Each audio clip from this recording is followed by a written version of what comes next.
கர்த்தருடைய பரிசுத்த நாமம் மகிமைப்படுவதாக. இந்த வேளையிலும் கூட நாம் நியாயாதிபதிகளின் புஸ்தகத்தை நாம் வாசிக்க இருக்கிறோம். கர்த்தர் தாமே நம்மோடு கூட இடைப்படுவாராக. ஆமென். நியாயம் செய்கிறவர்கள் என்று பொருள்படும் 15 பேரின் வரலாறுகள் தான் இந்த நூலில் கூறப்பட்டுள்ளது. இந்த புஸ்தகம், நியாயாதிபதிகளின் புஸ்தகம், இஸ்ரவேல் புத்திரர் கானானியருக்கு எதிராக யுத்தம் பண்ணின காலத்துக்கும் அதை சுதந்திரித்து கொண்ட கால பகுதிகளுக்கும் இடையிலான காலத்தை பற்றி கூறுகிறது. அந்நாட்களில் தேவன் இஸ்ரவேல் ஜனங்களுக்கு தாம் தெரிந்து கொண்ட தாசர்கள் மூலமாக விடுதலை அளித்து அவர்களோட கூட இருந்தார். அவர்களுள் பெரும்பாலோர் யுத்த வீரர்களாயும் படைத்தலைவர்களாகவும் இருந்தனர். அவர்களை குறித்ததான காரியங்களைத்தான் நாம் படிக்க இருக்கிறோம். அதிகாரம் 1. யோசுவா மரித்த பின் இஸ்ரவேல் புத்திரர் கர்த்தரை நோக்கி, கானானியரை எதிர்த்து யுத்தம் பண்ணும்படி எங்களில் யார் முதல் எழுந்து புறப்பட வேண்டும் என்று கேட்டார்கள். அதற்கு கர்த்தர், யூதா எழுந்து புறப்பட கடவன், இதோ அந்த தேசத்தை அவன் கையிலே ஒப்பு கொடுத்தேன் என்றார். அப்பொழுது யூதா தன் சகோதரனாகிய சிமியோனை நோக்கி, நாம் கானானியரோட யுத்தம் பண்ண நீ என் சுதந்திர பங்கு வீதத்தில் என்னோட கூட எழுந்து வா. உன் சுதந்திர பங்கு வீதத்தில் நானும் உன்னோடு கூட வருவேன் என்றான். அப்படியே சிமியோன் அவனோட கூட போனான். யூதா எழுந்து போன போது கர்த்தர் கானானியரையும் பெரிசியரையும் அவர்கள் கையிலே ஒப்பு கொடுத்தார். அவர்கள் பேசேக்கிலே 10,000 பேரை வெட்டினார்கள். பேசேக்கிலே அதோனி பேசேக்கை கண்டு அவனோடு யுத்தம் பண்ணி கானானியரையும் பெரிசியரையும் வெட்டினார்கள். அதோனி பேசேக் ஓடி போகையில் அவனை பின்தொடர்ந்து பிடித்து அவன் கை கால்களின் பெரு விரல்களை தரித்து போட்டார்கள். அப்பொழுது அதோனி பேசேக், 70 ராஜாக்கள் கை கால்களின் பெருவிரல்கள் தரிக்கப்பட்டவர்களாய் என் மேஜையின் கீழ் விழுந்ததை பொறுக்கி தின்றார்கள். நான் எப்படி செய்தேனோ அப்படியே தேவன் எனக்கும் செய்து சரி கட்டினார் என்றான். அவனை எருசலேமுக்கு கொண்டு போனார்கள். அங்கே அவன் செத்து போனான். யூதாவின் புத்திரர் எருசலேமின் மேல் யுத்தம் பண்ணி அதை பிடித்து அதில் உள்ளவர்களை பட்டய கருக்கினால் வெட்டி பட்டணத்தை அக்கினிக்கு இரையாக்கி விட்டார்கள். பின்பு யூதாவின் புத்திரர் மலை தேசத்திலேயும் தெற்கேயும் பள்ளத்தாக்குகளிலேயும் குடியிருக்கிற கானானியரோடு யுத்தம் பண்ண புறப்பட்டு போனார்கள். அப்படியே யூதா கோத்திரத்தார் எபிரோனிலே குடியிருக்கிற கானானியருக்கு விரோதமாய் போய் சேசாய், அகிமான், தல்மாய் என்பவர்களை வெட்டி போட்டார்கள்.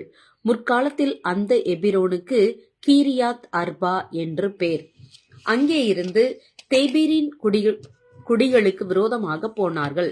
முற்காலத்தில் தெபீருக்கு கீரியாத் செப்பேர் என்று பேர். அப்பொழுது காலேப், கீரியாத் செப்பேரை சங்காரம் பண்ணி பிடிக்கிறவனுக்கு என் குமாரத்தியாகிய அக்சாலை விவாகம் பண்ணி கொடுப்பேன் என்றான். அப்பொழுது காலேபுடைய தம்பியாகிய கேனாசின் குமாரன் ஒத்துனியேல் அதை பிடித்தான். ஆகையால் தன் குமாரத்தியாகிய அக்சாலை அவனுக்கு விவாகம் பண்ணி கொடுத்தான். அவள் புறப்படுகையில், என் தகப்பனிடத்தில் ஒரு வயல்வெளியை கேட்க வேண்டும் என்று அவனிடத்தில் உத்தரவு பெற்றுக்கொண்டு கழுதையின் மேலிருந்து இறங்கினாள். காலேப் அவளை நோக்கி, உனக்கு என்ன வேண்டும் என்றான். அப்பொழுது அவள், எனக்கு ஒரு ஆசீர்வாதம் தர வேண்டும். வறட்சியான நிலத்தை எனக்கு தந்தீர், நீர்ப்பாய்ச்சலான நிலங்களையும் எனக்கு தர வேண்டும் என்றாள். அப்பொழுது காலேப் மேற்புறத்திலும் கீழ்ப்புறத்திலும் அவளுக்கு நீர்ப்பாய்ச்சலான நிலங்களை கொடுத்தான். மோசேயின் மாமனாகிய கேனியரின் புத்திரரும் யூதாவின் புத்திரரோட கூட பெரிச்சம் மரங்களின் பட்டணத்திலிருந்து ஆராத்திற்கு தெற்கே இருக்கிற யூதாவின் வனாந்திரத்திற்கு வந்து ஜனங்களோடே குடியேறினார்கள். யூதா தன் சகோதரனாகிய சிமியோனோடும் கூட போனான். அவர்கள் சேப்பாத்தில் குடியிருக்கிற கானானியரை முறியடித்து அதை சங்காரம் பண்ணி அந்த பட்டணத்திற்கு ஒர்மா என்று பெயரிட்டார்கள். யூதா காசாவையும் அதன் எல்லையையும், அஸ்கலோனையும் அதன் எல்லையையும், எக்ரோனையும் அதன் எல்லையையும் பிடித்தான். கர்த்தர் யூதாவோட கூட இருந்ததினால் மலை தேசத்தாரை துரத்தி விட்டார்கள். பள்ளத்தாக்கின் குடிகளுக்கு இருப்பு ரதங்கள் இருந்தபடியினால் அவர்களை துரத்த கூடாமல் போயிற்று. மோசே சொன்னபடியே எபிரோனை காலேபுக்கு கொடுத்தார்கள். அவன் அதிலிருந்த ஏனாக்கின் 3 குமாரரையும் துரத்தி விட்டான். பென்யமின் புத்திரர் எருசலேமிலே குடியிருந்த எபூசியரையும் துரத்திவிடவில்லை. ஆகையால் எபூசியர் இந்நாள் மட்டும் பென்யமின் புத்திரரோட கூட எருசலேமில் குடியிருக்கிறார்கள். யோசேப்பின் குடும்பத்தாரும் பெத்தேலுக்கு விரோதமாய் போனார்கள். கர்த்தர் அவர்களோட கூட இருந்தார். யோசேப்பின் புத்திரர் பெத்தேலை வேவு பார்க்க ஆட்களை அனுப்பினார்கள். முன்னே அந்த பட்டணத்திற்கு லூஸ் என்று பெயர். அந்த வேவுக்காரர் பட்டணத்திலிருந்து புறப்பட்டு வருகிற ஒரு மனுஷனை கண்டு, பட்டணத்திற்குள் பிரவேசிக்கும் வழியை எங்களுக்கு காண்பி, உனக்கு தயை செய்வோம் என்றார்கள். அப்படியே பட்டணத்திற்குள் பிரவேசிக்கும் வழியை அவர்களுக்கு காண்பித்தான். அப்பொழுது அவர்கள் வந்து பட்டணத்தில் உள்ளவர்களை பட்டய கருக்கினால் வெட்டி அந்த மனுஷனையும் அவன் குடும்பத்தையும் விட்டுவிட்டார்கள். அப்பொழுது அந்த மனுஷன் ஏத்தியரின் தேசத்திற்கு போய் ஒரு பட்டணத்தை கட்டி அதற்கு லூஸ் என்று பெயரிட்டான். அதுதான் இந்நாள் மட்டும் அதன் பேர். மனாசே கோத்திரத்தார் பெத்செயான் பட்டணத்தாரையும் அதற்கு அடுத்த ஊர்களின் மனுஷரையும், தானாக் பட்டணத்தாரையும் அதற்கு அடுத்த ஊர்களின் மனுஷரையும், தோரின் குடிகளையும் அதற்கு அடுத்த ஊர்களின் மனுஷரையும், இப்ளேயாம் பட்டணத்தாரையும் அதற்கு அடுத்த ஊர்களின் மனுஷரையும், மெகிதோவின் குடிகளையும் அதற்கு அடுத்த ஊர்களின் மனுஷரையும் துரத்திவிடவில்லை. கானானியர் அந்த தேசத்திலே தானே குடியிருக்க வேண்டும் என்று இருந்தார்கள். இஸ்ரவேலர் பலத்த போது கானானியரை முற்றிலும் துரத்தி விடாமல் பகுதி கட்ட பண்ணினார்கள். எப்பிராயிம் கோத்திரத்தார் கேசேரிலே குடியிருந்த கானானியரையும் துரத்திவிடவில்லை. ஆகையால் கானானியர் அவர்கள் நடுவே குடியிருந்தார்கள். செபுலோன் கோத்திரத்தார் கித்ரோனின் குடிகளையும் நாகலோலின் குடிகளையும் துரத்திவிடவில்லை. ஆகையால் கானானியர் அவர்கள் நடுவே குடியிருந்து பகுதி கட்டுகிறவர்கள் ஆனார்கள். ஆசேர் கோத்திரத்தார் அக்கோவின் குடிகளையும் சீதோனின் குடிகளையும் அக்லாப், அக்சீப், எல்பா, ஆப்பிக், ரேகோ பட்டணங்களின் குடிகளையும் துரத்திவிடவில்லை. ஆசேரின் தேசத்தின் குடிகளாகிய கானானியரின் நடுவே குடியிருந்தார்கள். அவர்களை அவர்கள் துரத்திவிடவில்லை. நப்தலி கோத்திரத்தார் பெத்சிமேஷின் குடிகளையும் பெத்நாத்தின் குடிகளையும் துரத்திவிடாமல் தேசத்தின் குடிகளாகிய கானானியரின் நடுவே குடியிருந்தார்கள். பெத்சிமேஸ், பெத்நாத் பட்டணங்களின் குடிகள் அவர்களுக்கு பகுதி கட்டுகிறவர்கள் ஆனார்கள். எமோரியர் தான் புத்திரரை பள்ளத்தாக்கில் இறங்க ஒட்டாமல் மலை தேசத்திற்கு போகும்படி நெருக்கினார்கள். எமோரியர் ஏரேஸ் மலைகளிலும் ஆயலோனிலும் சால்பீமிலும் குடியிருக்க வேண்டும் என்று இருந்தார்கள். ஆனாலும் யோசேப்பின் குடும்பத்தாரின் கை பலத்தபடியினால் அவர்களுக்கு பகுதி கட்டுகிறவர்கள் ஆனார்கள். எமோரியரின் எல்லை அக்கராபீமுக்கு போகிற மேடு தொடங்கி அதற்கு அப்புறமும் போயிற்று. கர்த்தருடைய தூதனானவர் கில்காலில் இருந்து போகீமுக்கு வந்து, நான் உங்களை எகிப்திலிருந்து புறப்பட பண்ணி உங்கள் பிதாக்களுக்கு ஆணையிட்ட தேசத்தில் நான் உங்களை கொண்டு வந்து விட்டு உங்களோட பண்ணின என் உடன்படிக்கையை நான் ஒரு காலம் முறித்து போடுவதில்லை என்றும், நீங்கள் இந்த தேசத்தின் குடிகளோட உடன்படிக்கை பண்ணாமல் அவர்கள் பலிபீடங்களை இடித்துவிட கடவீர்கள் என்றும் சொன்னேன். ஆனாலும் என் சொல்லை கேளாதே போனீர்கள். ஏன் இப்படி செய்தீர்கள்? ஆகையால் நான் அவர்களை உங்கள் முகத்திற்கு முன்பாக துரத்துவது இல்லை என்றேன். அவர்கள் உங்களை நெருக்குவார்கள், அவர்களுடைய தேவர்கள் உங்களுக்கு கண்ணியாவார்கள் என்றார். கர்த்தருடைய தூதனானவர் இந்த வார்த்தைகளை இஸ்ரவேல் புத்திரர் எல்லாரோடும் சொல்லுகையில் ஜனங்கள் உரத்த சத்தமிட்டு அழுதார்கள். அவ்விடத்திற்கு போகீம் என்று பெயரிட்டு அங்கே கர்த்தருக்கு பலியிட்டார்கள். யோசுவா இஸ்ரவேல் புத்திரராகிய ஜனங்களை அனுப்பிவிட்ட போது அவர்கள் தேசத்தை சுதந்தரித்துக் கொள்ள அவரவர் தங்கள் தங்கள் சுதந்திர வீதத்திற்கு போனார்கள். யோசுவாவின் சகல நாட்களிலும் கர்த்தர் இஸ்ரவேலுக்காக செய்த அவருடைய பெரிய கிரியைகளை எல்லாம் கண்டவர்களும் யோசுவாவுக்கு பின்பு உயிரோடு இருந்தவர்களும் ஆகிய மூப்பரின் சகல நாட்களிலும் ஜனங்கள் கர்த்தரை சேவித்தார்கள். நூனின் குமாரனாகிய யோசுவா என்னும் கர்த்தரின் ஊழியக்காரன் 110 வயதுள்ளவனாய் மரணமடைந்தான். அவனை எப்பிராயீமின் மலை தேசத்தில் உள்ள காயாஸ் மலைக்கு வடக்கே இருக்கிற அவனுடைய சுதந்திரத்தின் எல்லையாகிய திம்னாத் ஏரேசிலே அடக்கம் பண்ணினார்கள். அக்காலத்தில் இருந்த அந்த சந்ததியார் எல்லாரும் தங்கள் பிதாக்களுடன் சேர்க்கப்பட்ட பின்பு கர்த்தரையும் அவர் இஸ்ரவேலுக்காக செய்த கிரியையையும் அறியாத வேறு ஒரு சந்ததி அவர்களுக்கு பின் எழும்பிற்று. அப்பொழுது இஸ்ரவேல் புத்திரர் கர்த்தரின் பார்வைக்கு பொல்லாப்பானதை செய்து பாகால்களை சேவித்து தங்கள் பிதாக்களை எகிப்து தேசத்திலிருந்து புறப்பட பண்ணின அவர்களுடைய தேவனாகிய கர்த்தரை விட்டு தங்களை சுற்றிலும் இருக்கிற ஜனங்களுடைய தேவர்களாகிய அந்நிய தேவர்களை பின்பற்றி போய் அவர்களை பணிந்து கொண்டு கர்த்தருக்கு கோபம் மூட்டினார்கள். அவர்கள் கர்த்தரை விட்டு பாகாலையும் அஸ்தரோத்தையும் சேவித்தார்கள். அப்பொழுது கர்த்தர் இஸ்ரவேலின் மேல் கோபம் உண்டவராகி அவர்கள் அப்புறம் தங்கள் சத்துருக்களுக்கு முன்பாக நிற்கக்கூடாதபடி கொள்ளையிடுகிற கொள்ளைக்காரர் கையில் அவர்களை ஒப்புக்கொடுத்து அவர்களை சுற்றிலும் இருக்கிற அவர்கள் பகைஞரின் கையிலே விற்று போட்டார். கர்த்தர் சொல்லியபடியும் கர்த்தர் அவர்களுக்கு ஆணையிட்டிருந்தபடியும் அவர்கள் புறப்பட்டு போகிற இடமெல்லாம் கர்த்தருடைய கை தீமைக்கென்றே அவர்களுக்கு விரோதமாய் இருந்தது. மிகவும் நெருக்கப்பட்டார்கள். கர்த்தர் நியாயாதிபதிகளை எழும்ப பண்ணினார். அவர்கள் கொள்ளையிடுகிறவர்களின் கைக்கு அவர்களை நீங்களாக்கி இரட்சித்தார்கள். அவர்கள் தங்கள் நியாயாதிபதிகளின் சொல்லை கேளாமல் அந்நிய தேவர்களை பின்பற்றி சோரம் போய் அவைகளை பணிந்து கொண்டார்கள். தங்கள் பிதாக்கள் கர்த்தரின் கற்பனைகளுக்கு கீழ்ப்படிந்து நடந்த வழியை அவர்கள் சீக்கிரமாய் விட்டு விலகி அவர்கள் செய்தபடி செய்யாமல் போனார்கள். கர்த்தர் அவர்களுக்கு நியாயாதிபதிகளை எழும்ப பண்ணுகிற போது கர்த்தர் நியாயாதிபதியோடே கூட இருந்து அந்த நியாயாதிபதியின் நாட்களில் எல்லாம் அவர்கள் சத்துருக்களின் கைக்கு அவர்களை நீங்களாக்கி இரட்சித்து வருவார். அவர்கள் தங்களை இறுக பிடித்து ஒடுக்குகிறவர்களின் நிமித்தம் தவிக்கிறதினாலே கர்த்தர் மனஸ்தாபப்படுவார்.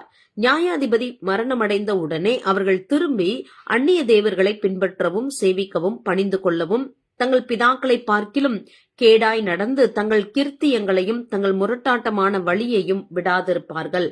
ஆகையால் கர்த்தர் இஸ்ரவேலின் மேல் கோபம் உண்டவராகி இந்த ஜனங்கள் தங்கள் பிதாக்களுக்கு நான் கற்பித்த என் உடன்படிக்கையை மீறி என் சொல்லை கேளாதே போனபடியால் யோசுவா மரித்து பின் வைத்து போன ஜாதிகளில் ஒருவரையும் நான் இனி அவர்களுக்கு முன்பாக துரத்தி விடாது இருப்பேன். அவர்கள் பிதாக்கள் கர்த்தரின் வழியை கவனித்தது போல அவர்கள் அதிலே நடக்கும்படிக்கு அதை கவனிப்பார்களோ இல்லையோ என்று அவர்களை கொண்டு இஸ்ரவேலை சோதிப்பதற்காக அப்படி செய்வேன் என்றார்.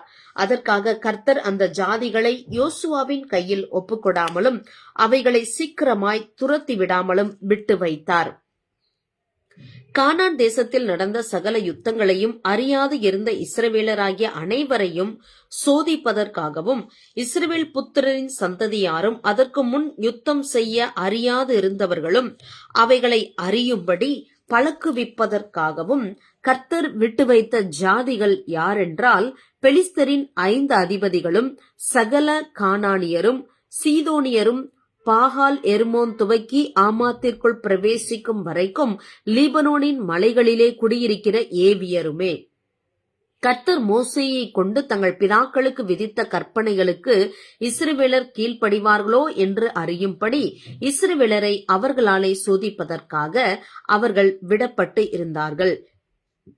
இப்படி இஸ்ரவேல் புத்திரர் கானானியர், ஏத்தியர், எமோரியர், பெரிசியர், ஏவியர், எபூசியராகிய இவர்கள் நடுவே குடியிருந்து அவர்களுடைய குமாரத்திகளை விவாகம் பண்ணி தங்களுடைய குமாரத்திகளை அவர்கள் குமாரருக்கு கொடுத்து அவர்கள் தேவர்களை சேவித்தார்கள். இப்படி இஸ்ரவேல் புத்திரர் கர்த்தரின் பார்வைக்கு பொல்லாப்பானதை செய்து தங்கள் தேவனாகிய கர்த்தரை மறந்து பாகால்களையும் தோப்பு விக்கிரகங்களையும் சேவிக்கிற போது கர்த்தர் இஸ்ரவேலின் மேல் கோபம் உண்டவராகி அவர்களை மெசொப்பொத்தேமியாவின் ராஜாவாகிய கூசான் ரிசதாயிமின் கையிலே விற்று போட்டார். இப்படியே இஸ்ரவேல் புத்திரர் கூசான் ரிசதாயிமை 8 வருஷம் சேவித்தார்கள். இஸ்ரவேல் புத்திரர் கர்த்தரை நோக்கி கூப்பிட்ட போது கர்த்தர் இஸ்ரவேல் புத்திரரை ரட்சிக்கும்படி காலேபின் தம்பியான கேனாசுடைய குமாரனாகிய ஒத்னியேல் என்னும் ஒரு இரட்சகனை அவர்களுக்கு எழும்ப பண்ணினார். அவன் மேல் கர்த்தருடைய ஆவி வந்து இருந்ததினால் அவன் இஸ்ரவேலை நியாயம் விசாரித்து யுத்தம் பண்ண புறப்பட்டான். கர்த்தர் மெசொப்பொத்தேமியாவின் ராஜாவாகிய கூசான் ரிசதாயிமை அவன் கையிலே ஒப்புக் கொடுத்தார். ஆகையால் அவன் கை கூசான் ரிசதாயிமின் மேல் பலம் கொண்டது. தேசம் 40 வருஷம் அமைதலாய் இருந்தது. கேனாசின் குமாரனாகிய ஒத்னியேல் மரணமடைந்தான். இஸ்ரவேல் புத்திரர் மறுபடியும் கர்த்தரின் பார்வைக்கு பொல்லாப்பானதை செய்தார்கள். அவர்கள் கர்த்தரின் பார்வைக்கு பொல்லாப்பானதை செய்தபடியால் கர்த்தர் எக்லோன் என்னும் மோவாபின் ராஜாவை இஸ்ரவேலுக்கு விரோதமாய் பலக்க பண்ணினார். அவன் அம்மோன் புத்திரரையும் அமலேக்கியரையும் கூட்டிக் கொண்டு வந்து இஸ்ரவேலை முறியடித்தான். பேரீச்ச மரங்களின் பட்டணத்தையும் பிடித்தான். இப்படியே இஸ்ரவேல் புத்திரர் எக்லோன் என்னும் மோவாபின் ராஜாவை 18 வருஷம் சேவித்தார்கள். இஸ்ரவேல் புத்திரர் கர்த்தரை நோக்கி கூப்பிட்ட போது கர்த்தர் அவர்களுக்கு பென்யமின் கோத்திரத்தானாகிய கேராவின் மகன் ஏகூத் என்னும் இரட்சகனை எழும்ப பண்ணினார். அவன் இடதுகை பலகமுள்ளவனாய் இருந்தான். அவன் கையிலே இஸ்ரவேல் புத்திரர் மோவாபின் ராஜாவாகிய எக்லோனுக்கு காணிக்கை அனுப்பினார்கள். ஏகூத் இருபுறமும் கருக்கும் ஒரு முழ நீளமுமான ஒரு கத்தியை உண்டு பண்ணி அதை தன் வஸ்திரத்துக்குள்ளே தன் வலது புறத்து இடுப்பிலே கட்டிக்கொண்டு காணிக்கையை மோவாபின் ராஜாவாகிய எக்லோனுக்கு செலுத்தினான். எக்லோன் மிகவும் ஸ்தூலித்த மனுஷனாய் இருந்தான். அவன் காணிக்கையை செலுத்தி தீர்ந்த பின்பு காணிக்கையை சுமந்து வந்த ஜனங்களை அனுப்பிவிட்டான். அவனோ கில்காலில் உள்ள சிலைகள் இருக்கும் இடத்திலிருந்து திரும்பி வந்து, ராஜாவே, உம்மிடத்தில் சொல்ல வேண்டிய ரகசியமான ஒரு வார்த்தை உண்டு என்றான். அதற்கு அவன், பொறு என்றான். அப்பொழுது அவனிடத்தில் நின்ற யாவரும் அவனை விட்டு வெளியே போய்விட்டார்கள். ஏகூத் அவன் கிட்டே போனான். அவனோ தனக்கு தனிப்புறம் இருந்த குளிர்ச்சியான அறை வீட்டில் உட்கார்ந்திருந்தான். அப்பொழுது ஏகூத், உம்மிடத்திலே சொல்ல வேண்டிய தேவ வாக்கு எனக்கு உண்டு என்றான். அவன் தன் ஆசனத்திலிருந்து எழுந்திருந்தான். உடனே ஏகூத் தன் இடது கையை நீட்டி தன் வலது புறத்து இடுப்பிலே கட்டியிருந்த கத்தியை உருவி அவன் அதை வயிற்றுக்குள் பாய்ச்சினான். அலகோடே கூட கைப்பிடியும் உள்ளே புகுந்தது. அவனுடைய வயிற்றுக்குள் போன கத்தியை இவன் இழுக்கக்கூடாதபடிக்கு நினம் அலகை சுற்றி கொண்டு அடைத்தது. அது பின்புறத்திலே புறப்பட்டது. ஏகூத் புறப்பட்டு அறை வீட்டின் கதவை சாத்தி பூட்டி போட்டு கொழுக்கூடத்தின் வழியாய் போய்விட்டான். அவன் போன பின்பு ஊழியக்காரர் வந்து பார்த்தார்கள். இதோ அறை வீட்டின் கதவு பூட்டியிருந்தது. ஆகையால் அவர் அந்த குளிர்ச்சியான அறையிலே மலஜலாதி இருக்கிறாராக்கும் என்றார்கள். அவர்கள் சலித்து போக மட்டும் காத்திருந்தார்கள். அவன் அறை வீட்டின் கதவை திறக்கவில்லை. ஆகையால் ஒரு திறவுகோலை எடுத்து திறந்தார்கள். இதோ அவர்கள் ஆண்டவன் தரையிலே செத்து கிடந்தான். அவர்கள் தாமதித்துக் கொண்டிருந்த போது ஏகூத் ஓடிப்போய் சிலைகளுள்ள இடத்தை கடந்து சேயிராத்தை சேர்ந்து தப்பினான். அங்கே வந்தபோது எப்பிராயிம் மலையில் எக்காலம் ஊதினான். அப்பொழுது இஸ்ரவேல் புத்திரர் அவனோடே கூட மலையிலிருந்து இறங்கினார்கள். அவன் அவர்களுக்கு முன்பாக நடந்து, என்னை பின்தொடர்ந்து வாருங்கள், கர்த்தர் உங்கள் பகைஞராகிய மோவாபியரை உங்கள் கைகளில் ஒப்பு கொடுத்தார் என்றான். அவர்கள் அவனை பின்தொடர்ந்து போய் மோவாபுக்கு எதிரான யோர்தான் துறைகளை பிடித்து ஒருவனையும் கடந்து போக ஒட்டாமல் அக்காலத்திலே மோவாபியரில் ஏறக்குறைய 10,000 பேரை வெட்டினார்கள். அவர்கள் எல்லாரும் புஷ்டியுள்ளவர்களும் பராக்கிரமசாலிகளுமாயிருந்தார்கள். அவர்களில் ஒருவனும் தப்பவில்லை. இப்படியே அந்நாளிலே மோவாப் இஸ்ரவேலுடைய கையின் கீழ் தாழ்த்தப்பட்டது. அதனாலே தேசம் 80 வருஷம் அமைதலாய் இருந்தது. அவனுக்கு பிற்பாடு ஆனாத்தின் குமாரன் சம்ஹார் எழும்பினான். அவன் பெலிஸ்தரில் 600 பேரை ஒரு தாற்றுக்கோளால் முறியடித்தான். அவனும் இஸ்ரவேலை ரட்சித்தான். ஏகூத் மரணமடைந்த பின்பு இஸ்ரவேல் புத்திரர் திரும்ப கர்த்தரின் பார்வைக்கு பொல்லாப்பானதை செய்து வந்தார்கள். ஆகையால் கர்த்தர் அவர்களை ஆத்சோரில் ஆளுகிற யாபீன் என்னும் கானானியருடைய ராஜாவின் கையிலே விற்று போட்டார். அவனுடைய சேனாபதிக்கும் சிசேரா என்று பேர். அவன் புற ஜாதிகளுடைய பட்டணமாகிய ஆரோசேத்திலே குடியிருந்தான். அவனுக்கு 900 இருப்பிரதங்கள் இருந்தது. அவன் இஸ்ரவேல் புத்திரரை 20 வருஷம் கொடுமையாய் ஒடுக்கினான். இஸ்ரவேல் புத்திரர் கர்த்தரை நோக்கி முறையிட்டார்கள். அக்காலத்திலே லபிதோத்தின் மனைவியாகிய தெபோரால் என்னும் தீர்க்கதரிசியானவள் இஸ்ரவேலை நியாயம் விசாரித்தாள். அவள் எப்பிராயிம் மலை தேசமான ராமாவுக்கும் பெத்தேலுக்கும் நடுவில் இருக்கிற தெபோராலின் பேரீச்ச மரத்தின் கீழே குடியிருந்தாள். அங்கே இஸ்ரவேல் புத்திரர் அவளிடத்திற்கு நியாய விசாரணைக்கு போவார்கள். அவள் நப்தலியில் உள்ள கேதேசில் இருக்கிற அபினோகாமின் குமாரன் பாராக்கை வரவழைத்து, நீ நப்தலி புத்திரரிலும் செபுலோன் புத்திரரிலும் 10,000 பேரை கூட்டிக் கொண்டு தாபோர் மலைக்கு போக கடவாய் என்றும், நான் யாபீரின் சேனாபதியாகிய சிசேராவையும் அவன் ரதங்களையும் அவன் சேனையையும் கீசோன் பள்ளத்தாக்கிலே உன்னிடத்திற்கு வர இழுத்து அவனை உன் கையில் ஒப்பு கொடுப்பேன் என்றும் இஸ்ரவேலின் தேவனாகிய கர்த்தர் உனக்கு கட்டளையிடவில்லையா என்றாள். அதற்கு பாராக், நீ என்னோடே கூட வந்தால் போவேன், என்னோடே கூட வராவிட்டால் நான் போக மாட்டேன் என்றான். அதற்கு அவள், நான் உன்னோடே கூட நிச்சயமாய் வருவேன். ஆனாலும் நீ போகிற பிரயாணத்தில் உண்டாகிற மேன்மை உனக்கு கிடையாது. கர்த்தர் சிசேராவை ஒரு ஸ்திரீயின் கையில் ஒப்பு கொடுப்பார் என்று சொல்லி தெபோரால் எழும்பி பாராக்கோடே கூட கேதேசுக்கு போனாள். அப்பொழுது பாராக் செபுலோன் மனுஷரையும் நப்தலி மனுஷரையும் கேதேசுக்கு வரவழைத்து தன்னை பின் செல்லும் 10,000 பேரோட போனான். தெபோராலும் அவனோட கூட போனாள். கேனியனான ஏபேர் என்பவன் மோசேயின் மாமனாகிய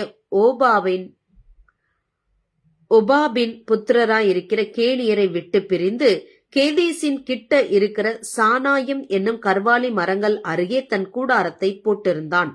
அபினோகாமின் குமாரன் பாராக் தாபோர் மலையில் ஏறி போனான் என்று சிசேராவுக்கு அறிவிக்கப்பட்ட போது சிசேரா 900 இருப்பு ரதங்களாகிய தன்னுடைய எல்லா ரதங்களையும் தன்னோடு இருக்கும் எல்லா ஜனங்களையும் புறஜாதிகளின் பட்டணமாகிய அரோசேத்திலிருந்து கீசோன் பள்ளத்தாக்கிலே வரவழைத்தான். அப்பொழுது தெபோரால் பாராக்கை நோக்கி, எழுந்து போ, கர்த்தர் சிசேராவை உன் கையில் ஒப்புக் கொடுக்கும் நாள் இதுவே. கர்த்தர் உனக்கு முன்பாக புறப்படவில்லையா என்றாள். அப்பொழுது பாராக்கும் அவன் பின்னாலே 10,000 பேரும் தாபோர் மலையிலிருந்து இறங்கினார்கள். கர்த்தர் சிசேராவையும் அந்த எல்லா ரதங்களையும் சேனை அனைத்தையும் பாராக்குக்கு முன்பாக பட்டய கருக்கினால் கலங்கடித்தார். சிசேரா ரதத்தை விட்டு இறங்கி கால்நடையாய் ஓடிப்போனான்.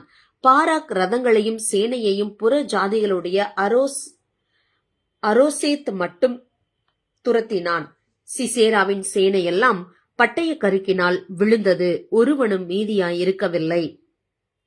சிசேரா கால்நடையாய் கேனியனாகிய ஏபேரின் மனைவி யாகோலுடைய கூடாரத்திற்குள் ஓடி வந்தான்.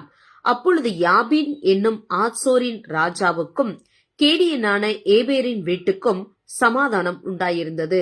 யாகேல் வெளியே சிசேராவுக்கு எதிர்கொண்டு போய், உள்ளே வாரும் என் ஆண்டவனே, என் அண்டை உள்ளே வாரும், பயப்படாதேயும் என்று அவனோடே சொன்னாள். அப்படியே அவள் அண்டை கூடாரத்தில் உள்ளே வந்தபோது அவனை ஒரு சமுக்காலத்தினாலே மூடினாள். அவன் அவளை பார்த்து, குடிக்க எனக்கு கொஞ்சம் தண்ணீர் தா, தாகமாய் இருக்கிறேன் என்றான். அவள் பால் துருத்தியை திறந்து அவனுக்கு குடிக்க கொடுத்து திரும்பவும் அவனை மூடினாள். அப்பொழுது அவன், நீ கூடார வாசலிலே நின்று யாராவது ஒருவன் வந்து இங்கே யாராகிலும் இருக்கிறார்களா என்று உன்னிடத்தில் கேட்டால் இல்லை என்று சொல் என்றான். பின்பு ஏபேரின் மனைவியாகிய யாகேல் ஒரு கூடார ஆணியை எடுத்து தன் கையிலே சுத்தியை பிடித்து கொண்டு மெல்ல அவன் அண்டையில் வந்து அவன் நெற்றியிலே அந்த ஆணியை அடித்து போட்டாள்.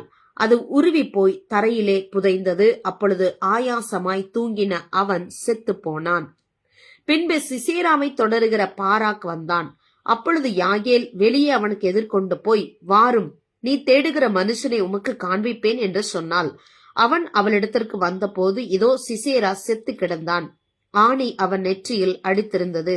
இப்படி தேவன் அந்நாளிலே கானானியரின் ராஜாவாகிய யாபீனை இஸ்ரவேல் புத்திரருக்கு முன்பாக தாழ்த்தினார்.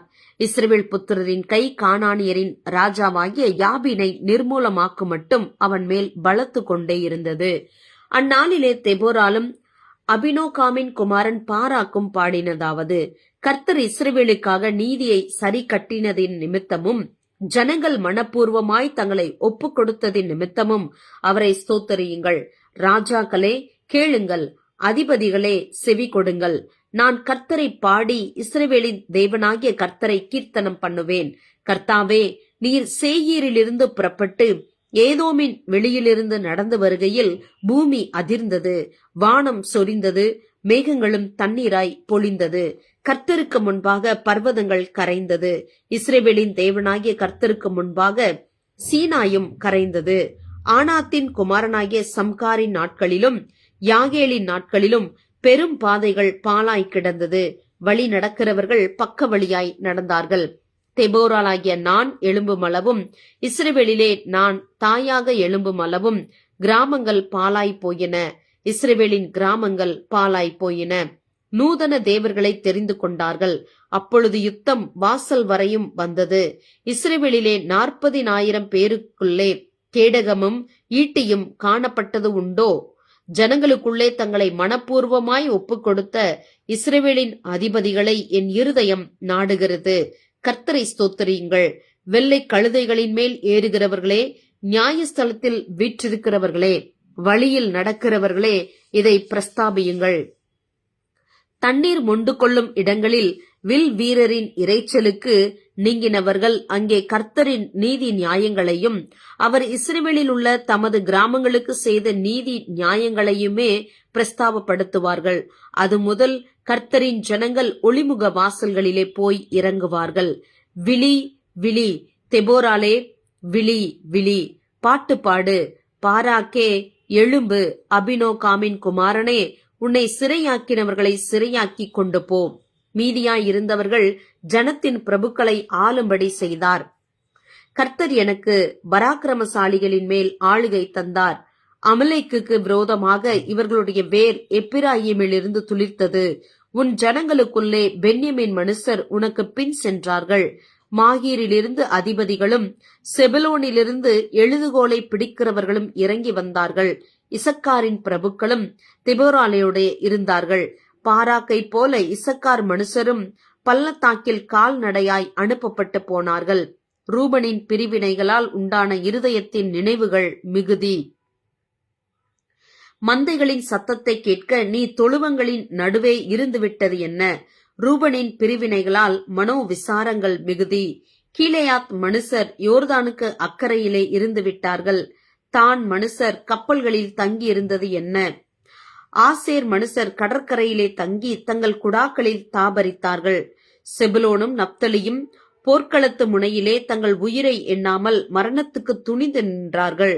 ராஜாக்கள் வந்து யுத்தம் பண்ணினார்கள். அப்பொழுது கானானியரின் ராஜாக்கள் மெகிதோவின் தண்ணீர் அருகான தானாக்கிலே யுத்தம் பண்ணினார்கள்.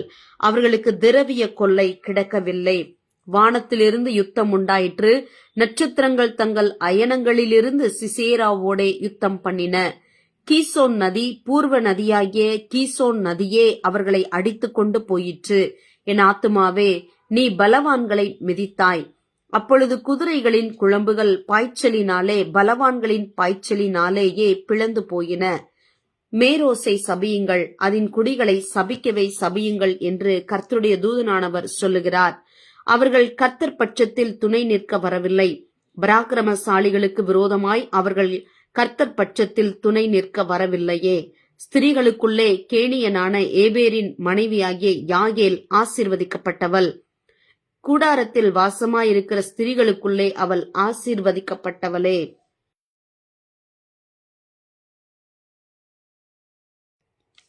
தண்ணீரை கேட்டான், பாலை கொடுத்தாள். ராஜாக்களின் கிண்ணியிலே வெண்ணெயை கொண்டு வந்து கொடுத்தாள்.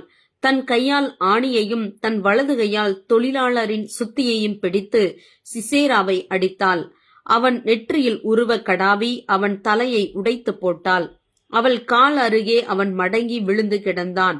அவள் கால் அருகே மடங்கி விழுந்தான். அவன் எங்கே மடங்கி விழுந்தானோ அங்கே மடிந்து கிடந்தான். சிசேராவின் தாய் ஜன்னலில் நின்று பலகனி வழியாய் பார்த்து கொண்டு இருந்து, அவனுடைய ரதம் வராமல் பிந்தி போனது என்ன, அவனுடைய ரதங்களின் ஓட்டம் தாமதிக்கிறது என்ன என்று புலம்பினாள். அவளுடைய நியாயிகளில் புத்திசாலிகள் அவளுக்கு உத்தரவு சொன்னதுமன்றி அவள் தானும் தனக்கு மறுமொழியாக, அவர்கள் கொள்ளையை கண்டுபிடிக்கவில்லையோ, அதை பங்கிட வேண்டாமோ? ஆளுக்கு 2 பெண்களையும், சிசேராவுக்கு கொள்ளையிட்ட பலவருணமான ஆடைகளையும், கொள்ளையிட்ட பலவருணமான சித்திர தையலாடைகளையும், கொள்ளையிட்டவர்களின் கழுத்துக்கு இருபுறமும் பொருந்தும் சித்திர தையலுள்ள பலவருணமான ஆடையையும் கொடுக்க வேண்டாமோ என்றாள். கர்த்தாவே, உம்மை பகைக்கிற யாவரும் இப்படியே அழிய கடவர்கள். அவரில் அன்பு கூறுகிறவர்களோ வல்லமையோடே உதிக்கிற சூரியனைப் போல இருக்க கடவர்கள் என்று பாடினார்கள். பின்பு தேசம் 40 வருஷம் அமைதலாய் இருந்தது. பின்னும் இஸ்ரவேல் புத்திரர் கர்த்தரின் பார்வைக்கு பொல்லாப்பானதை செய்தார்கள். அப்பொழுது கர்த்தர் அவர்களை 7 வருஷம் மீதியானியரின் கையில் ஒப்புக் கொடுத்தார். மீதியானியரின் கை இஸ்ரவேலின் மேல் பலத்து கொண்டபடியால் இஸ்ரவேல் புத்திரர் மீதியானியர் நிமித்தம் தங்களுக்கு மலைகளில் உள்ள கெபிகளையும் குகைகளையும் அரணான ஸ்தலங்களையும் அடைக்கலங்களாக்கி கொண்டார்கள். இஸ்ரவேலர் விதை விதைத்திருக்கும் போது மீதியானியரும் அமலேக்கியரும் கிழக்கத்தி புத்திரரும் அவர்களுக்கு விரோதமாய் எழும்பி வந்து அவர்களுக்கு எதிரே பாளையம் இறங்கி காசாவின் எல்லை மட்டும் நிலத்தின் விளைச்சலை கெடுத்து இஸ்ரவேலிலே ஆகாரத்தை யாகிலும் ஆடு மாடுகள் கழுதைகளை யாகிலும் வைக்காதே போவார்கள். அவர்கள் தங்கள் மிருக ஜீவன்களோடும் தங்கள் கூடாரங்களோடும் வெட்டு கிளிகளைப் போல் திரளாய் வருவார்கள். அவர்களும் அவர்கள் ஒட்டகங்களும் எண்ணி முடியாததாய் இருக்கும். இந்த பிரகாரமாக தேசத்தை கெடுத்துவிட அதிலே வருவார்கள். இப்படி மீதியானியராலே இஸ்ரவேலர் மிகவும் சிறுமைப்பட்டார்கள். அப்பொழுது இஸ்ரவேல் புத்திரர் கர்த்தரை நோக்கி முறையிட்டார்கள். இஸ்ரவேல் புத்திரர் மீதியானியர் நிமித்தம் கர்த்தரை நோக்கி முறையிட்ட போது கர்த்தர் ஒரு தீர்க்கதரிசியை அவர்களிடத்திற்கு அனுப்பினார். அவன் அவர்களை நோக்கி, இஸ்ரவேலின் தேவனாகிய கர்த்தர் உரைக்கிறது என்னவென்றால், நான் உங்களை எகிப்திலிருந்து வரவும் அடிமைத்தன வீட்டிலிருந்து புறப்படவும் செய்து எகிப்தியர் கையினின்றும் உங்களை ஒடுக்கின யாவருடைய கையினின்றும் உங்களை ரட்சித்து அவர்களை உங்களுக்கு முன்பாக துரத்தி அவர்கள் தேசத்தை உங்களுக்கு கொடுத்து நான் உங்கள் தேவனாகிய கர்த்தர் என்றும் நீங்கள் குடியிருக்கும் அவர்கள் தேசத்திலுள்ள எமோரியருடைய தேவர்களுக்கு பயப்படாதிருங்கள் என்றும் உங்களுக்கு சொன்னேன். நீங்களோ என் சொல்லை கேளாதே போனீர்கள் என்கிறார் என்று சொன்னான். அதற்கு பின்பு கர்த்தருடைய தூதனானவர் வந்து அபியேஸ்ரியனான யோவாசின் ஊராகிய ஒப்ராவில் இருக்கும் ஒரு கர்வாலி மரத்தின் கீழ் உட்கார்ந்தார். அப்பொழுது அவனுடைய குமாரன் கிதியோன் கோதுமையை மீதியானியரின் கைக்கு தப்புவிக்கிறதற்காக ஆலைக்கு சமீபமாய் அதை போரடித்தான். கர்த்தருடைய தூதனானவர் அவனுக்கு தரிசனமாகி, பராக்கிரமசாலியே, கர்த்தர் உன்னோடே இருக்கிறார் என்றார். அப்பொழுது கிதியோன் அவரை நோக்கி, என் ஆண்டவனே, கர்த்தர் எங்களோடே இருந்தால் இவையெல்லாம் எங்களுக்கு நேரிடுவானேன்? கர்த்தர் எங்களை எகிப்திலிருந்து கொண்டு வரவில்லையா என்று எங்கள் பிதாக்கள் எங்களுக்கு விவரித்துச் சொன்ன அவருடைய அற்புதங்கள் எல்லாம் எங்கே? இப்பொழுது கர்த்தர் எங்களை கைவிட்டு மீதியானியர் கையில் எங்களை ஒப்புக் கொடுத்தாரே என்றான். அப்பொழுது கர்த்தர் அவனை நோக்கி பார்த்து, உனக்கு இருக்கிற இந்த பலத்தோடே போ, நீ இஸ்ரவேலை மீதியானியரின் கைக்கு நீங்களாக்கி ரட்சிப்பாய். உன்னை அனுப்புகிறவர் நான் அல்லவா என்றார். அதற்கு அவன், என் ஆண்டவரே, நான் இஸ்ரவேலை எதினாலே ரட்சிப்பேன்? இதோ மனாசேயில் என் குடும்பம் மிகவும் எளியது, என் தகப்பன் வீட்டில் நான் எல்லாரிலும் சிறியவன் என்றான். அதற்கு கர்த்தர், நான் உன்னோடே கூட இருப்பேன். ஒரே மனுஷனை முறிய அடிப்பது போல நீ மீதியானியரை முறிய அடிப்பாய் என்றார். அப்பொழுது அவன், உம்முடைய கண்களில் இப்பொழுதும் எனக்கு தயை கிடைத்ததானால் என்னோட பேசுகிறவர் தேவரீர்தான் என்று எனக்கு ஒரு அடையாளத்தை காட்ட வேண்டும். நான் உம்மிடத்திற்கு என் காணிக்கையை கொண்டு வந்து உமக்கு முன்பாக வைக்கும் அளவும் இவ்விடம் விட்டு போகாதிருப்பீராக என்றான். அதற்கு அவர், நீ திரும்பி வருமட்டும் நான் இருப்பேன் என்றார். உடனே கிதியோன் உள்ளே போய் ஒரு வெள்ளாட்டு குட்டியையும் ஒரு மரக்கால் மாவிலே புளிப்பில்லாத அப்பங்களையும் ஆயத்தப்படுத்தி இறைச்சியை ஒரு கூடையில் வைத்து ஆணத்தை ஒரு கிண்ணத்தில் வார்த்து அதை வெளியே கர்வாலி மரத்தின் கீழ் இருக்கிற அவரிடத்தில் கொண்டு வந்து வைத்தான். அப்பொழுது தேவனுடைய தூதனானவர் அவனை நோக்கி, நீ இறைச்சியையும் புளிப்பில்லாத அப்பங்களையும் எடுத்து இந்த கற்பாறையின் மேல் வைத்து ஆணத்தை ஊற்று என்றார். அவன் அப்படியே செய்தான். அப்பொழுது கர்த்தருடைய தூதன் தமது கையில் இருந்த கோலின் நுனியை நீட்டி இறைச்சியையும் புளிப்பில்லாத அப்பங்களையும் தொட்டார். அப்பொழுது அக்கினி கற்பாறையிலிருந்து எழும்பி இறைச்சியையும் புளிப்பில்லாத அப்பங்களையும் பட்சித்தது. கர்த்தரின் தூதனோவென்றால் அவன் கண்களுக்கு மறைந்து போனார். அப்பொழுது கிதியோன் அவர் கர்த்தருடைய தூதன் என்று கண்டு, ஐயோ, கர்த்தரான ஆண்டவரே, நான் கர்த்தருடைய தூதனை முகமுகமாய் கண்டேனே என்றான். அதற்கு கர்த்தர், உனக்கு சமாதானம், பயப்படாதே, நீ சாவது இல்லை என்று சொன்னார். அங்கே கிதியோன் கர்த்தருக்கு ஒரு பலிபீடத்தை கட்டி அதற்கு யெகோவா ஷாலோம் என்று பெயரிட்டான். அது இந்நாள் வரைக்கும் அபியேஸ்ரியரின் ஊராகிய ஒப்ராவில் இருக்கிறது. அன்று ராத்திரியிலே கர்த்தர் அவனை நோக்கி, நீ உன் தகப்பனுக்கு இருக்கிற காளைகளில் 7 வயதான 2ஆம் காளையை கொண்டு போய் உன் தகப்பனுக்கு இருக்கிற பாகாலின் பலிபீடத்தை தகர்த்து அதன் அருகே இருக்கிற தோப்பை வெட்டி போட்டு இந்த கற்பாறை உச்சியிலே பாங்கான ஒரு இடத்தில் உன் தேவனாகிய கர்த்தருக்கு ஒரு பலிபீடத்தை கட்டி அந்த 2ஆம் காளையை கொண்டு வந்து அதை நீ வெட்டி போட்ட தோப்பினுடைய கட்டை விறகுகளின் மேல் சர்வாங்க தகன பலியாக பலியிட கடவாய் என்றார். அப்பொழுது கிதியோன் தன் வேலையாட்களில் 10 பேரை சேர்த்து கர்த்தர் தனக்கு சொன்னபடியே செய்தான். அவன் தன் தகப்பன் குடும்பத்தாருக்கும் அந்த ஊர் மனுஷருக்கும் பயப்பட்டபடியினாலே அதை பகலிலே செய்யாமல் இரவிலே செய்தான். அந்த ஊர் மனுஷர் காலமே எழுந்திருந்த போது இதோ பாகாலின் பலிபீடம் தகர்க்கப்பட்டதும் அதன் அருகே இருந்த தோப்பு வெட்டி போடப்பட்டதும் கட்டப்பட்டிருந்த பலிபீடத்தின் மேல் அந்த 2ஆம் காளை பலியிடப்பட்டதுமாயிருக்க அவர்கள் கண்டு ஒருவரை ஒருவர் நோக்கி, இந்த காரியத்தை செய்தவன் யார் என்றார்கள். கேட்டு விசாரிக்கிற போது, யோவாசின் மகன் கிதியோன் இதை செய்தான் என்றார்கள். அப்பொழுது ஊரார் யோவாசை நோக்கி, உன் மகனை வெளியே கொண்டு வா, அவன் பாகாலின் பலிபீடத்தை தகர்த்து அதன் அருகே இருந்த தோப்பை வெட்டி போட்டான், அவன் சாக வேண்டும் என்றார்கள். யோவாஸ் தனக்கு விரோதமாக நிற்கிற அனைவரையும் பார்த்து, நீங்களா பாகாலுக்காக வழக்காடுவீர்கள்? நீங்களா அதை ரட்சிப்பீர்கள்? அதற்காக வழக்காடுகிறவன் இன்று காலையிலே தானே சாக கடவன். அது தேவனானால் தன் பலிபீடத்தை தகர்த்தது நிமித்தம் அது தானே தனக்காக வழக்காடட்டும் என்றான். தன் பலிபீடத்தை தகர்த்தது நிமித்தம் பாகால் அவனோடே வழக்காடட்டும் என்று சொல்லி அந்நாளிலே அவனுக்கு எரு பாகால் என்று பெயரிடப்பட்டது. மீதியானியரும் அமலேக்கியரும் கிழக்கத்தி புத்திரர் யாவரும் ஏகமாய் கூடி ஆற்றை கடந்து வந்து இஸ்ரேல் பள்ளத்தாக்கிலே பாளையம் இறங்கினார்கள். அப்பொழுது கர்த்தருடைய ஆவியானவர் கிதியோன் மேல் இறங்கினார். அவன் எக்காலம் ஊதி அபியேஸ்ரியரை கூப்பிட்டு தனக்கு பின் செல்லும்படி செய்து மனாசே நாடெங்கும் ஸ்தானாபதிகளை அனுப்பி அவர்களையும் கூப்பிட்டு தனக்கு பின் செல்லும்படி செய்து ஆசேர், செபுலோன், நப்தலி நாடுகளிலும் ஆட்களை அனுப்பினான். அவர்களும் அவனுக்கு எதிர்கொண்டு வந்தார்கள். அப்பொழுது கிதியோன் தேவனை நோக்கி, தேவரீர் சொன்னபடி என் கையினாலே இஸ்ரவேலை ரட்சிக்க வேண்டுமானால் இதோ நான் ஒரு மயிருள்ள ஒரு தோலை களத்திலே போடுகிறேன். பனி தோளின் மேல் மாத்திரம் பெய்து பூமியெல்லாம் காய்ந்திருந்தால் அப்பொழுது தேவரீர் சொன்னபடி இஸ்ரவேலை என் கையினால் ரட்சிப்பீர் என்று அதனாலே அறிவேன் என்றான். அப்படியே ஆயிற்று. அவன் மறுநாள் காலமே எழுந்திருந்து தோலை கசக்கி அதிலிருந்த பனி நீரை ஒரு கிண்ணம் நிறைய பிழிந்தான். அப்பொழுது கிதியோன் தேவனை நோக்கி, நான் இன்னும் ஒரு விசை மாத்திரம் பேசுகிறேன், உமது கோபம் என்மேல் மூளாதிருப்பதாக. தோளினாலே நான் இன்னும் ஒரே விசை சோதனை பண்ணட்டும்.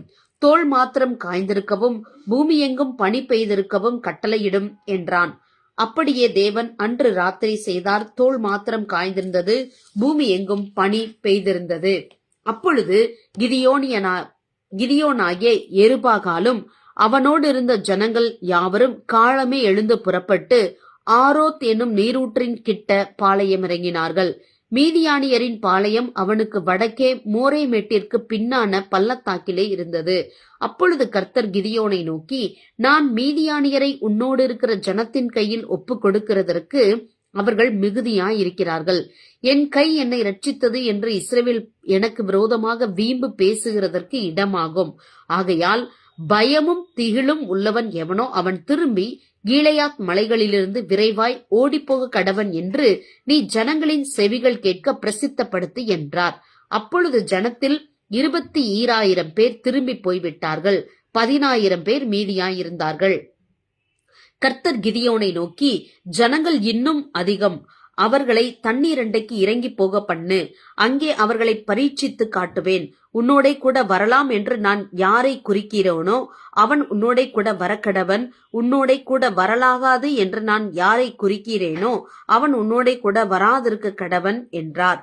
அப்படியே அவன் ஜனங்களை தண்ணீரண்டைக்கு இறங்கி போக பண்ணினான். அப்பொழுது கர்த்தர் கிதியோனை நோக்கி, தண்ணீரை ஒரு நாய் நக்கும் பிரகாரமாக அதை தன் நாவினாலே நக்குகிறவன் எவனோ அவனை தனியேயும், குடிக்கிறதற்கு முழங்கால் ஊன்றி குனிகிறவன் எவனோ அவனை தனியேயும் நிறுத்து என்றார்.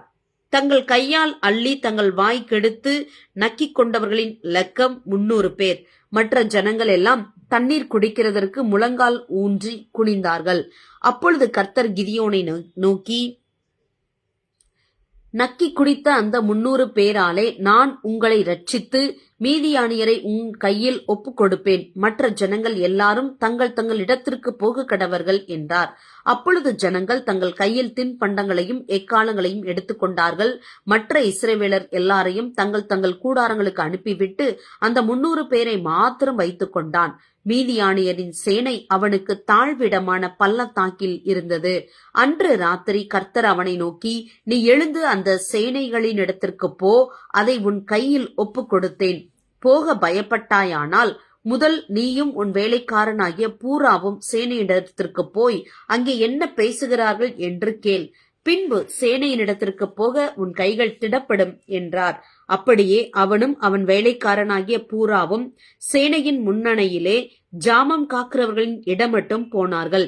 மீதியானியரும் அமலேக்கியரும் சகல கிழக்கத்திய புத்திரரும் வெட்டுக்கிளிகளைப் போல திரளாய் பள்ளத்தாக்கிலே படுத்து கிடந்தார்கள்.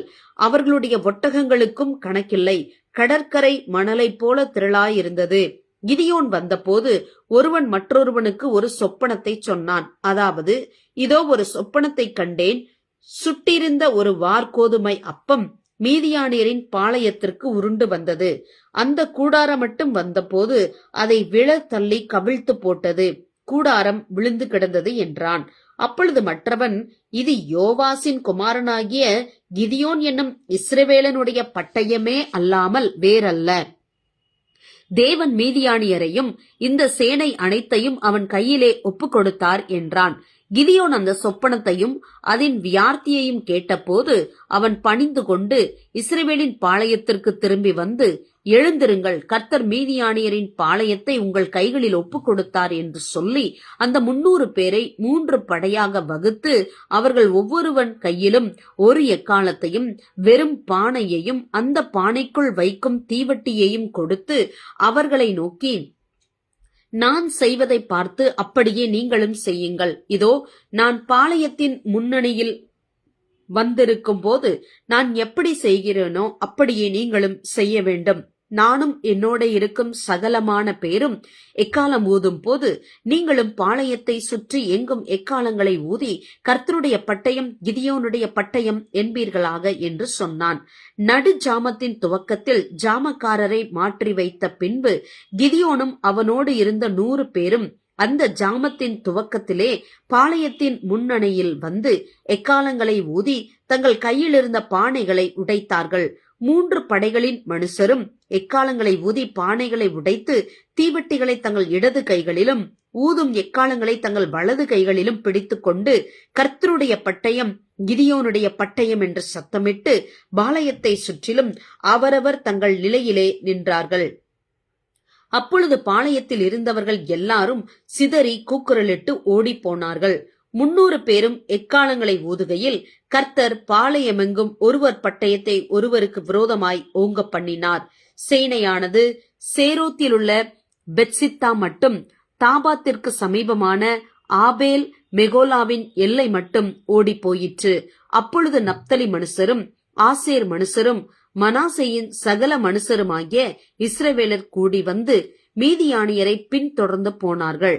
கிதியோன் எப்பிராயிம் மலைகளில் எங்கும் ஆட்களை அனுப்பி மீதியானியருக்கு விரோதமாக இறங்கி பெத்தாபரா இருக்கும் யோர்தான் மட்டும் வந்து அவர்களுக்கு முந்தி துறைகளை கட்டிக்கொள்ளுங்கள் என்று சொல்லச் சொன்னான்.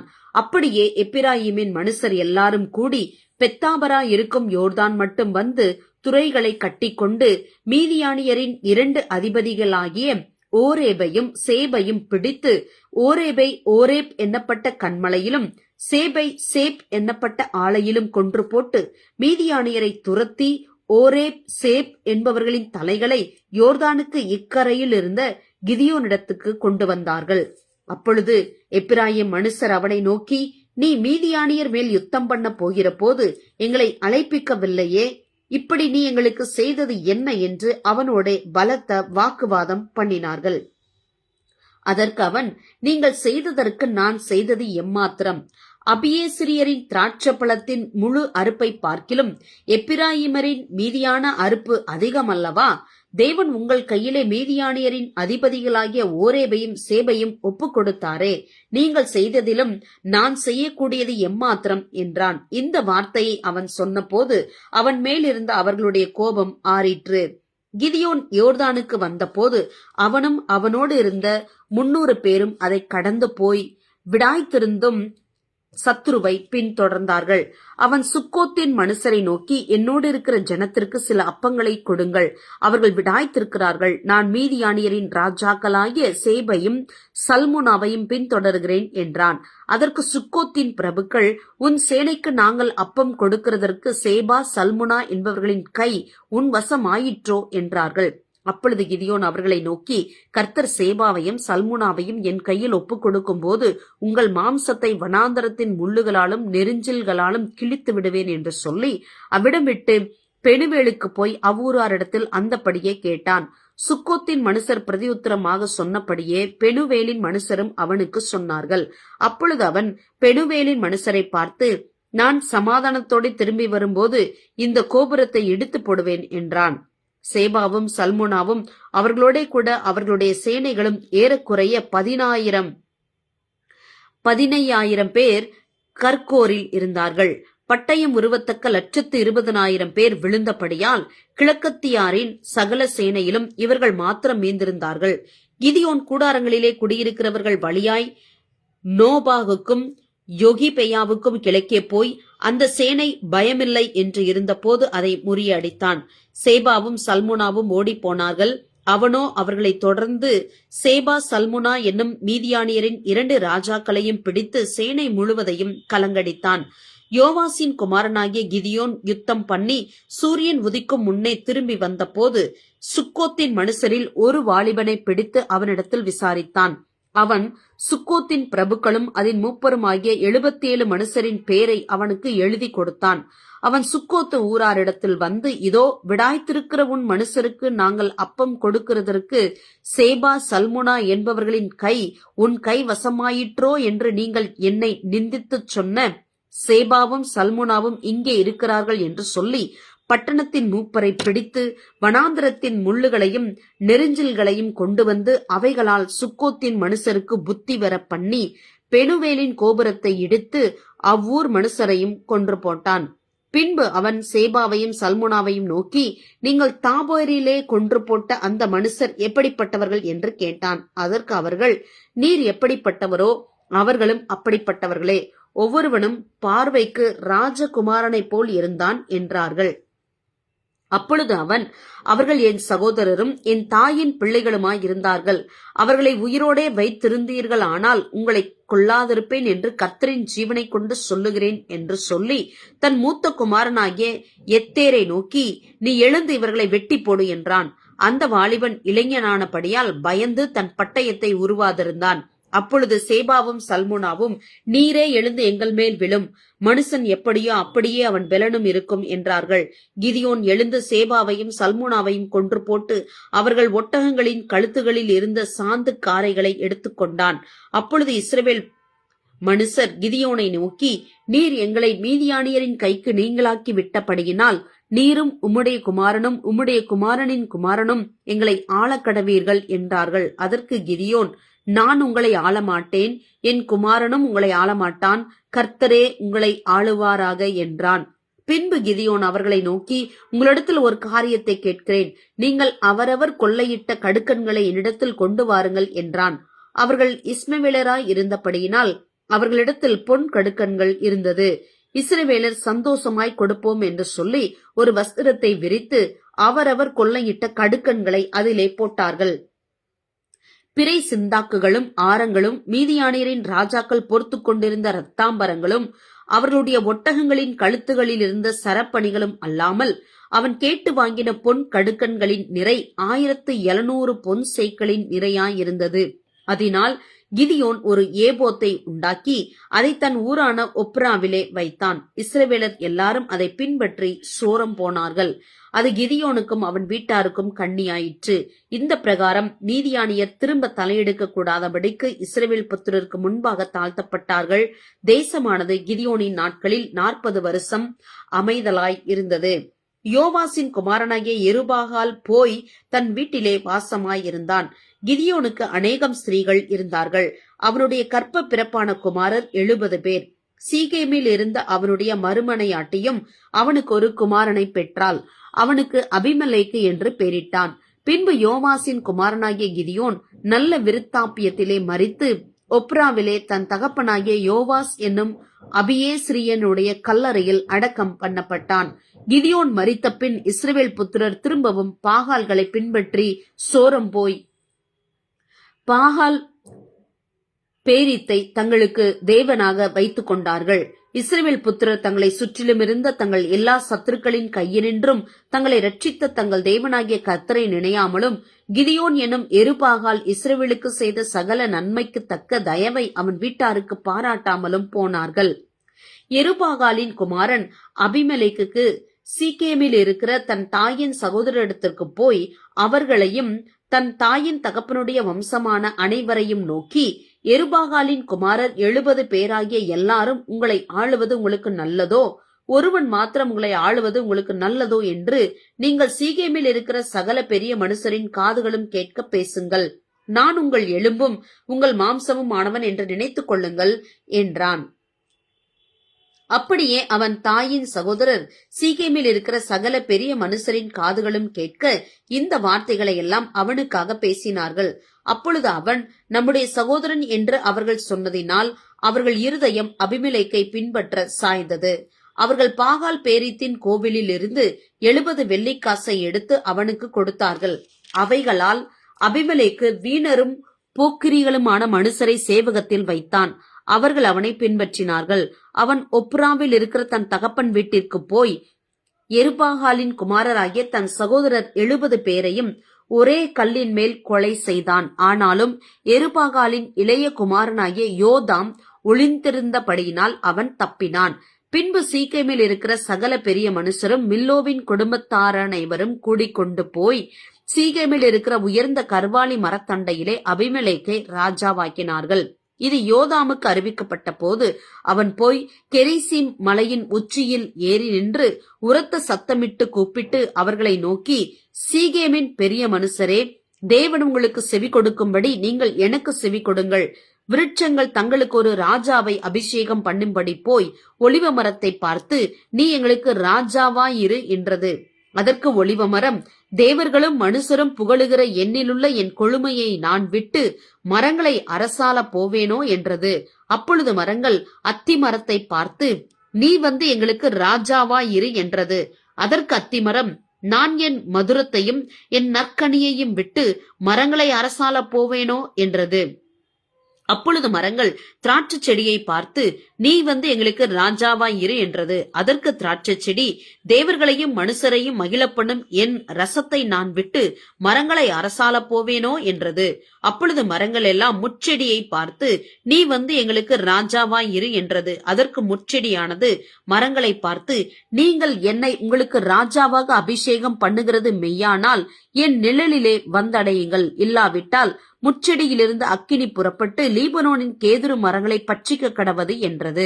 என் தகப்பன் உங்களுக்காக யுத்தம் பண்ணி தன் ஜீவனை எண்ணாமல் போய் உங்களை மீதியானியரின் கையினின்று ரட்சித்தார்.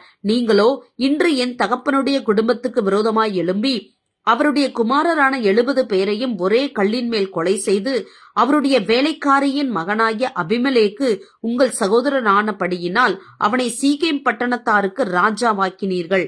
இப்போதும் நீங்கள் அவனை ராஜாவாக்கின செய்கை உண்மையும் உத்தமமுமான செய்கையாய் இருக்குமானால் நீங்கள் எருபாகாலையும் அவர் குடும்பத்தாரையும் நன்மையாக நடத்தி அவர் கைகளின் செய்கைக்கு தக்கதை அவருக்கு செய்து இப்படி இந்நாளில் அவரையும் அவர் குடும்பத்தாரையும் நடத்தினது உண்மையும் உத்தமமுமாய் இருக்குமானால் அபிமெலேக்கின் மேல் நீங்களும் சந்தோஷமாயிருங்கள், உங்கள் மேல் அவனும் சந்தோஷமாய் இருக்கட்டும். இல்லாவிட்டால் அபிமெலேக்கிலிருந்து அக்கினி புறப்பட்டு சீகேம் பட்டணத்தாரையும் மில்லோவின் குடும்பத்தாரையும் பட்சிக்கவும் சீகேம் பட்டணத்தாரிலும் மில்லோவின் குடும்பத்தாரிலுமிருந்து அக்கினி புறப்பட்டு அபிமெலேக்கை பட்சிக்கவும் கடவது என்று யோதாம் சொல்லி தன் சகோதரனாகிய அபிமெலேக்குக்கு பயந்து தப்பியோடி பேயேருக்கு போய் அங்கே குடியிருந்தான். அபிமெலேக்கு இஸ்ரவேலை 3 வருஷம் அரசாண்ட பின்பு அபிமெலேக்குக்கும் சீகேமின் பெரிய மனுஷருக்கும் நடுவே பொல்லாப்பு உண்டாக்கும் ஆவியை தேவன் வரப்பண்ணினார். எருபாகாலின் 70 குமாரருக்கு செய்யப்பட்ட கொடுமை வந்து பழித்து அவர்களுடைய இரத்த பலி அவர்களை கொன்ற அவர்களுடைய சகோதரனாகிய அபிமெலேக்கின் மேலும் தன் சகோதரரை கொல்ல அவன் கைகளை திடப்படுத்தின சீகேம் மனுஷர் மேலும் சுமரும்படியாக சீகேமின் பெரிய மனுஷர் அபிமெலேக்குக்கு ரெண்டகம் பண்ணினார்கள். சீகேமின் மனுஷர் மலைகளின் உச்சியில் அவனுக்கு பதிவிருக்கிறவர்களை வைத்தார்கள். அவர்கள் தங்கள் அருகே வழிநடந்து போகிற யாவரையும் கொள்ளையிட்டார்கள். அது அபிமெலேக்குக்கு அறிவிக்கப்பட்டது. ஏபேதின் குமாரனாகிய காகால் தன் சகோதரரோட சீகேமுக்குள் போனான். சீகேமின் பெரிய மனுஷர் அவனை நம்பி வெளியே புறப்பட்டு தங்கள் திராட்சத் தோட்டங்களின் பழங்களை அறுத்து ஆளையாட்டி ஆடிப்பாடி தங்கள் தேவனின் வீட்டிற்கு போய் புசித்து குடித்து அபிமெலேக்கை சபித்தார்கள். அப்பொழுது ஏபேதின் குமாரனாகிய காகால், அபிமெலேக்கு யார், சீகேம் யார்? நாம் அவனை சேவிக்க வேண்டியது என்ன? அவன் எருபாகாலின் மகன் அல்லவா? சேபுல் அவனுடைய காரியக்காரன் அல்லவா? சீகேமின் தகப்பனாகிய ஏமோரின் மனுஷரையே சேவியுங்கள், அவனை நாங்கள் சேவிப்பானேன். இந்த ஜனங்கள் மாத்திரம் என் கைக்குள் இருக்கட்டும், நான் அபிமெலேக்கை துரத்தி விடுவேன் என்றான். உன் சேனையை பெருக பண்ணி புறப்பட்டு வா என்று அவன் அபிமெலேக்குக்கு சொல்லி அனுப்பினான். பட்டணத்தின் அதிகாரியாகிய சேபுல் ஏபேதின் குமாரனாகிய காகாலின் வார்த்தைகளை கேட்டபோது கோபம் உண்டு ரகசியமாய் அபிமெலேக்கினிடத்துக்கு ஆட்களை அனுப்பி, இதோ ஏபேதின் குமாரனாகிய காகாலும் அவனுடைய சகோதரரும் சீகேமுக்கு வந்திருக்கிறார்கள், பட்டணத்தை உமக்கு விரோதமாக எழுப்புகிறார்கள். ஆகையால் நீர் உம்மோடு இருக்கும் ஜனங்களோட கூட இரவில் எழுந்து வந்து வெளியிலே பதிவிருந்து காலமே சூரியன் உதிக்கையில் எழும்பி பட்டணத்தின் மேல் விழுந்து அவனும் அவனோடு இருக்கிற ஜனங்களும் உமக்கு எதிரே புறப்படும் போது உம்முடைய கைக்கு நேரிடுகிறபடி அவனுக்கு செய்யும் என்று சொல்லி அனுப்பினான். அப்படியே அபிமெலேக்கும் அவனோடு இருந்த சகல ஜனங்களும் இரவில் எழுந்து போய் சீகேமுக்கு விரோதமாக 4 படையாக பதிவிருந்தார்கள். ஏபேதின் குமாரர் காகால் புறப்பட்டு பட்டணத்தின் ஒளிமுக வாசலில் நின்றான். அப்பொழுது பதிவிருந்த அபிமெலேக்கு தன்னோடு இருக்கிற ஜனங்களோட கூட எழும்பி வந்தான். காகால் அந்த ஜனங்களை கண்டு, இதோ மலைகளின் உச்சிகளிலிருந்து ஜனங்கள் இறங்கி வருகிறார்கள் என்று சேபூலோடே சொன்னான். அதற்கு சேபூல், நீ மலைகளின் நிழலை கண்டு மனுஷர் என்று நினைக்கிறாய் என்றான். காகாலோ திரும்பவும், இதோ ஜனங்கள் தேசத்தின் மேட்டிலிருந்து இறங்கி வந்து ஒரு படை மெயோனேனிமின் கர்வாலி மரத்தின் வழியாய் வருகிறது என்றான். அதற்கு சேபுல், அபிமெலேக்கை நாம் சேவிக்கிறதற்கு அவன் யார் என்று நீ சொன்ன உன் வாய் இப்பொழுது எங்கே? நீ நிந்தித்த ஜனங்கள் அவர்கள் அல்லவா? இப்பொழுது நீ புறப்பட்டு அவர்களோட யுத்தம் பண்ணு என்றான். அப்பொழுது காகால் சீகேவின் மனுஷருக்கு முன்பாக புறப்பட்டு போய் அபிமெலேக்கோட யுத்தம் பண்ணினான். அபிமெலேக்கு அவனை துரத்த அவன் அவனுக்கு முன்பாக ஓடினான். பட்டணவாசல் மட்டும் அநேகர் வெட்டுண்டு விழுந்தார்கள். அபிமெலேக்கு அருமாவில் இருந்து விட்டான். சேபுல் காகாலையும் அவன் சகோதரரையும் சீகேமிலே குடியிராதபடிக்கு துரத்தி விட்டான். மறுநாளிலே ஜனங்கள் வெளியிலே வயலுக்கு போனார்கள். அது அபிமெலேக்குக்கு அறிவிக்கப்பட்ட போது அவன் ஜனங்களை கூட்டிக் கொண்டு அவர்களை 3 படையாக வகுத்து வெளியிலே பதிவிருந்து அந்த ஜனங்கள் பட்டணத்திலிருந்து புறப்பட்டு வருகிறதைக் கண்டு அவர்கள் மேல் எழும்பி அவர்களை வெட்டினான். அபிமெலேக்குக்கும் அவனோடு இருந்த படையும் பாய்ந்து வந்து பட்டணத்தின் ஒளிமுக வாசலில் நின்றார்கள். மற்ற 2 படைகளோ வெளியில் இருக்கிற யாவர் மேலும் விழுந்து அவர்களை வெட்டினார்கள். அபிமெலேக்கு அந்நாள் முழுதும் பட்டணத்தின் மேல் யுத்தம் பண்ணி பட்டணத்தை பிடித்து அதிலிருந்த ஜனங்களை கொன்று பட்டணத்தை இடித்துவிட்டு அதில் உப்பு விதைத்தான். அதை சீகேம் துருக்கத்து மனுஷர் எல்லாரும் கேள்விப்பட்ட போது அவர்கள் பேரித் தேவனுடைய கோவில் அரணுக்குள் பிரவேசித்தார்கள். சீகேம் துருக்கத்து மனுஷர் எல்லாரும் அங்கே கூடியிருக்கிறது அபிமெலேக்குக்கு அறிவிக்கப்பட்ட போது அபிமெலேக்கு தன்னோடு இருந்த எல்லா ஜனங்களோடும் கூட சல்மோன் மலையில் ஏறி தன் கையிலே கோடரியை பிடித்து ஒரு மரத்தின் கொம்பை வெட்டி அதை எடுத்து தன் தோளின் மேல் போட்டுக்கொண்டு தன்னோடு இருந்த ஜனங்களை நோக்கி, நான் என்ன செய்கிறேன் என்று பார்க்கிறீர்களே, நீங்களும் தீவிரமாய் என்னைப் போல செய்யுங்கள் என்றான். அப்படியே சகல ஜனங்களும் அவரவர் ஒவ்வொரு கொம்பை வெட்டி அபிமெலேக்குக்கு பின் சென்று அவைகளை அந்த அரணுக்கு அருகே போட்டு அக்கினி கொளுத்தி அந்த அரணை சுட்டு போட்டார்கள். அதனால் புருஷரும் ஸ்திரீகளும் ஏறக்குறைய 1000 பேராகிய சீகேம் துருக்கத்து மனுஷர் எல்லாரும் செத்தார்கள். பின்பு அபிமெலேக்கு தேபேசுக்கு போய் அதற்கு விரோதமாய் பாளையம் இறங்கி அதை பிடித்தான். அந்த பட்டணத்தின் நடுவே பலத்த துருக்கம் இருந்தது. அங்கே சகல புருஷரும் ஸ்திரீகளும் பட்டணத்து மனுஷர் அனைவரும் ஓடி புகுந்து கதவை பூட்டிக் கொண்டு துருக்கத்தின் மேல் ஏறினார்கள். அபிமெலேக்கு அந்த துருக்கம் மட்டும் வந்து அதன் மேல் யுத்தம் பண்ணி துருக்கத்தின் கதவை சுட்டெரித்து போடும்படிக்கு அதன் கிட்ட சேர்ந்தான். அப்பொழுது ஒரு ஸ்திரீ ஒரு எந்திர கல்லின் துண்டை அபிமெலேக்குடைய தலையின் மேல் போட்டால் அது அவன் மண்டையை உடைத்தது. உடனே அவன் தன் ஆயுததாரியாகிய வேலைக்காரனை கூப்பிட்டு, ஒரு ஸ்திரீ என்னை கொன்றாள் என்று என்னை குறித்து சொல்லாதபடிக்கு நீ உன் பட்டயத்தை உருவி என்னை கொன்று போடு என்று அவனுடைய சொன்னான். அப்படியே அவன் வேலைக்காரன் அவனை உருவ குத்தினான். அவன் செத்து போனான். அபிமெலேக்கு செத்து போனதை இஸ்ரவேல் மனுஷர் கண்டபோது அவர்கள் தங்கள் தங்கள் இடங்களுக்கு போய்விட்டார்கள்.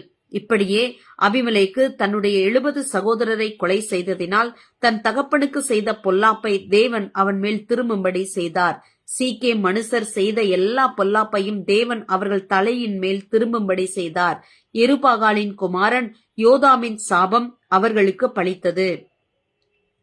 அபிமெலேக்குக்கு பின்பு தோதோவின் மகனாகிய பூவாவின் குமாரன் தோலா எனும் இசக்கார் கோத்திரத்தான் இஸ்ரவேலை ரட்சிக்க எழும்பினான். அவன் எப்பிராயிம் மலைதேசத்து ஊராகிய சாமீரிலே குடியிருந்தான்.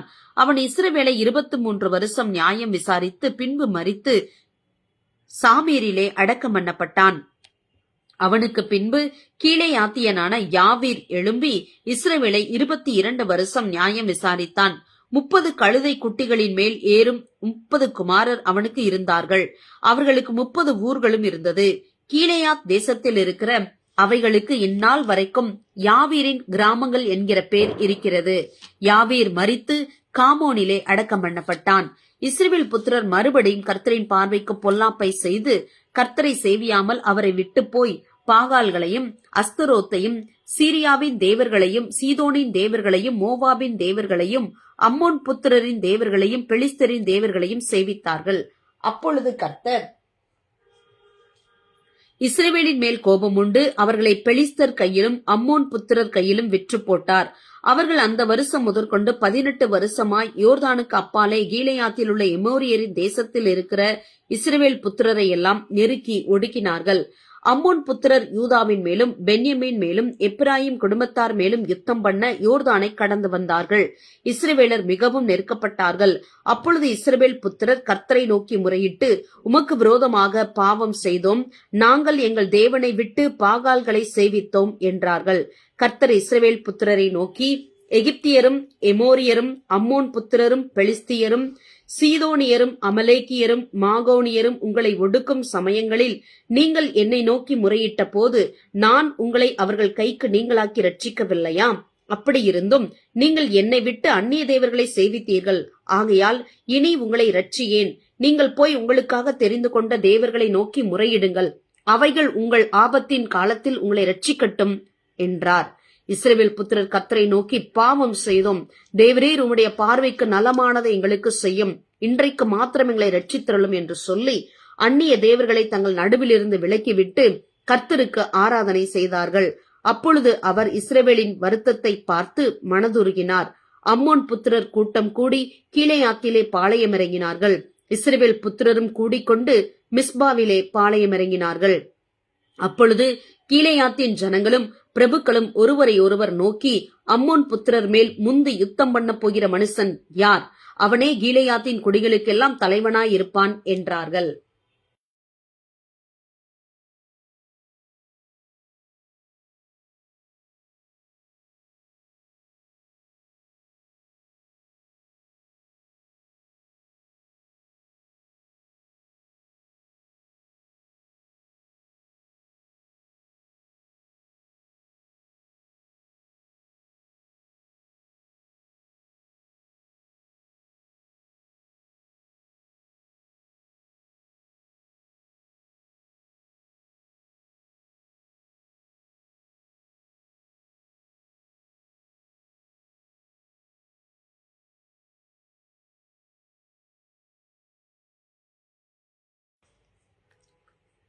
கீலேயாத்தியனான யெப்தா பலத்த பராக்கிரமசாலியாய் இருந்தான். அவன் பரஸ்திரியின் குமாரன். கீலேயாத் அவனை பெற்றான். கீலேயாத்தின் மனைவியும் அவனுக்கு குமாரர்களை பெற்றாள். அவன் மனைவி பெற்ற குமாரர் பெரியவர்களான பின்பு அவர்கள் யெப்தாவை நோக்கி, உனக்கு எங்கள் தகப்பன் வீட்டிலே சுதந்திரம்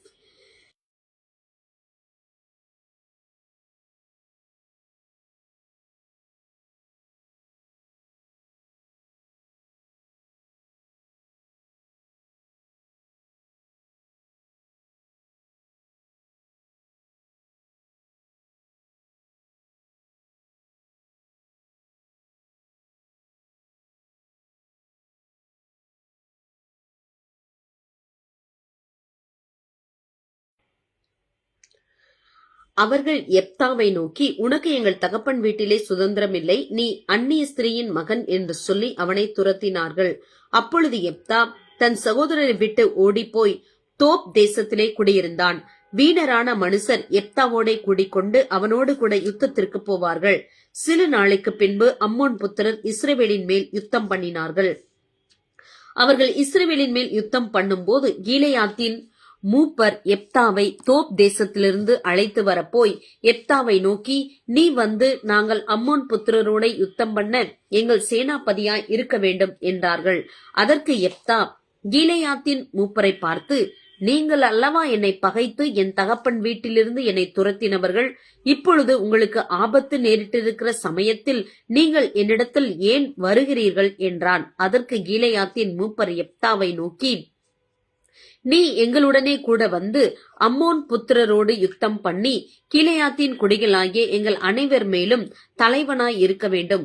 இதற்காக இப்பொழுது உன்னிடத்தில் வந்தோம் என்றார்கள். அதற்கு எப்தா, அம்மோன் புத்திரரோட யுத்தம் பண்ண நீங்கள் என்னை திரும்ப அழைத்து போன பின்பு கர்த்தர் அவர்களை என் முன்னிலையாய் ஒப்புக் கொடுத்தால் என்னை உங்களுக்கு தலைவனாய் வைப்பீர்களா என்று கீலேயாத்தின் மூப்பரை கேட்டான்.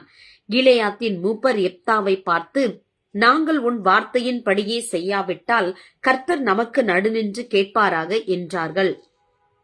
அப்பொழுது எப்தா கீலேயாத்தின் மூப்பரோட கூட போனான். ஜனங்கள் அவனை தங்கள் மேல் தலைவனும் சேனாபதியுமாக வைத்தார்கள். எப்தா தங்கள் காரியங்களை எல்லாம் மிஸ்பாவிலே கர்த்தருடைய சந்நிதியிலே சொன்னான். பின்பு எப்தா அம்மோன் புத்திரரின் ராஜாவினிடத்திற்கு ஸ்தானாபதிகளை அனுப்பி, நீ என் தேசத்தில் எனக்கு விரோதமாக யுத்தம் பண்ண வருகிறதற்கு எனக்கும் உனக்கும் என்ன வழக்கு இருக்கிறது என்று கேட்க சொன்னான். அம்மோன் புத்திரரின் ராஜா எப்தாவின் ஸ்தானாதிபதிகளை நோக்கி, இஸ்ரவேலர் எகிப்திலிருந்து வருகிற போது அர்னோன் துவக்கி யாப்போக் மட்டும் யோர்தான் மட்டும் இருக்கிற என் தேசத்தை கட்டி கொண்டார்கள். இப்பொழுது அதை எனக்கு சமாதானமாய் திரும்ப கொடுத்து விட வேண்டும் என்று சொல்லுங்கள் என்றான். எப்தா மறுபடியும் அம்மோன் புத்திரரின் ராஜாவினிடத்திற்கு ஸ்தானாபதிகளை அனுப்பி அவனுக்கு சொல்லச் சொன்னதாவது, எப்தா சொல்லுகிறது என்னவென்றால், இஸ்ரவேலர் மோவாபியரின் தேசத்தை ஆகிலும் அம்மோன் புத்திரரின் தேசத்தை ஆகிலும் கட்டி கொண்டது இல்லையே.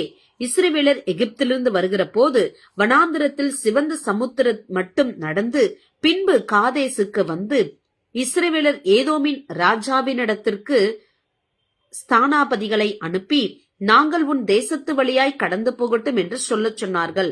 அதற்கு ஏதோமின் ராஜா செவி கொடுக்கவில்லை.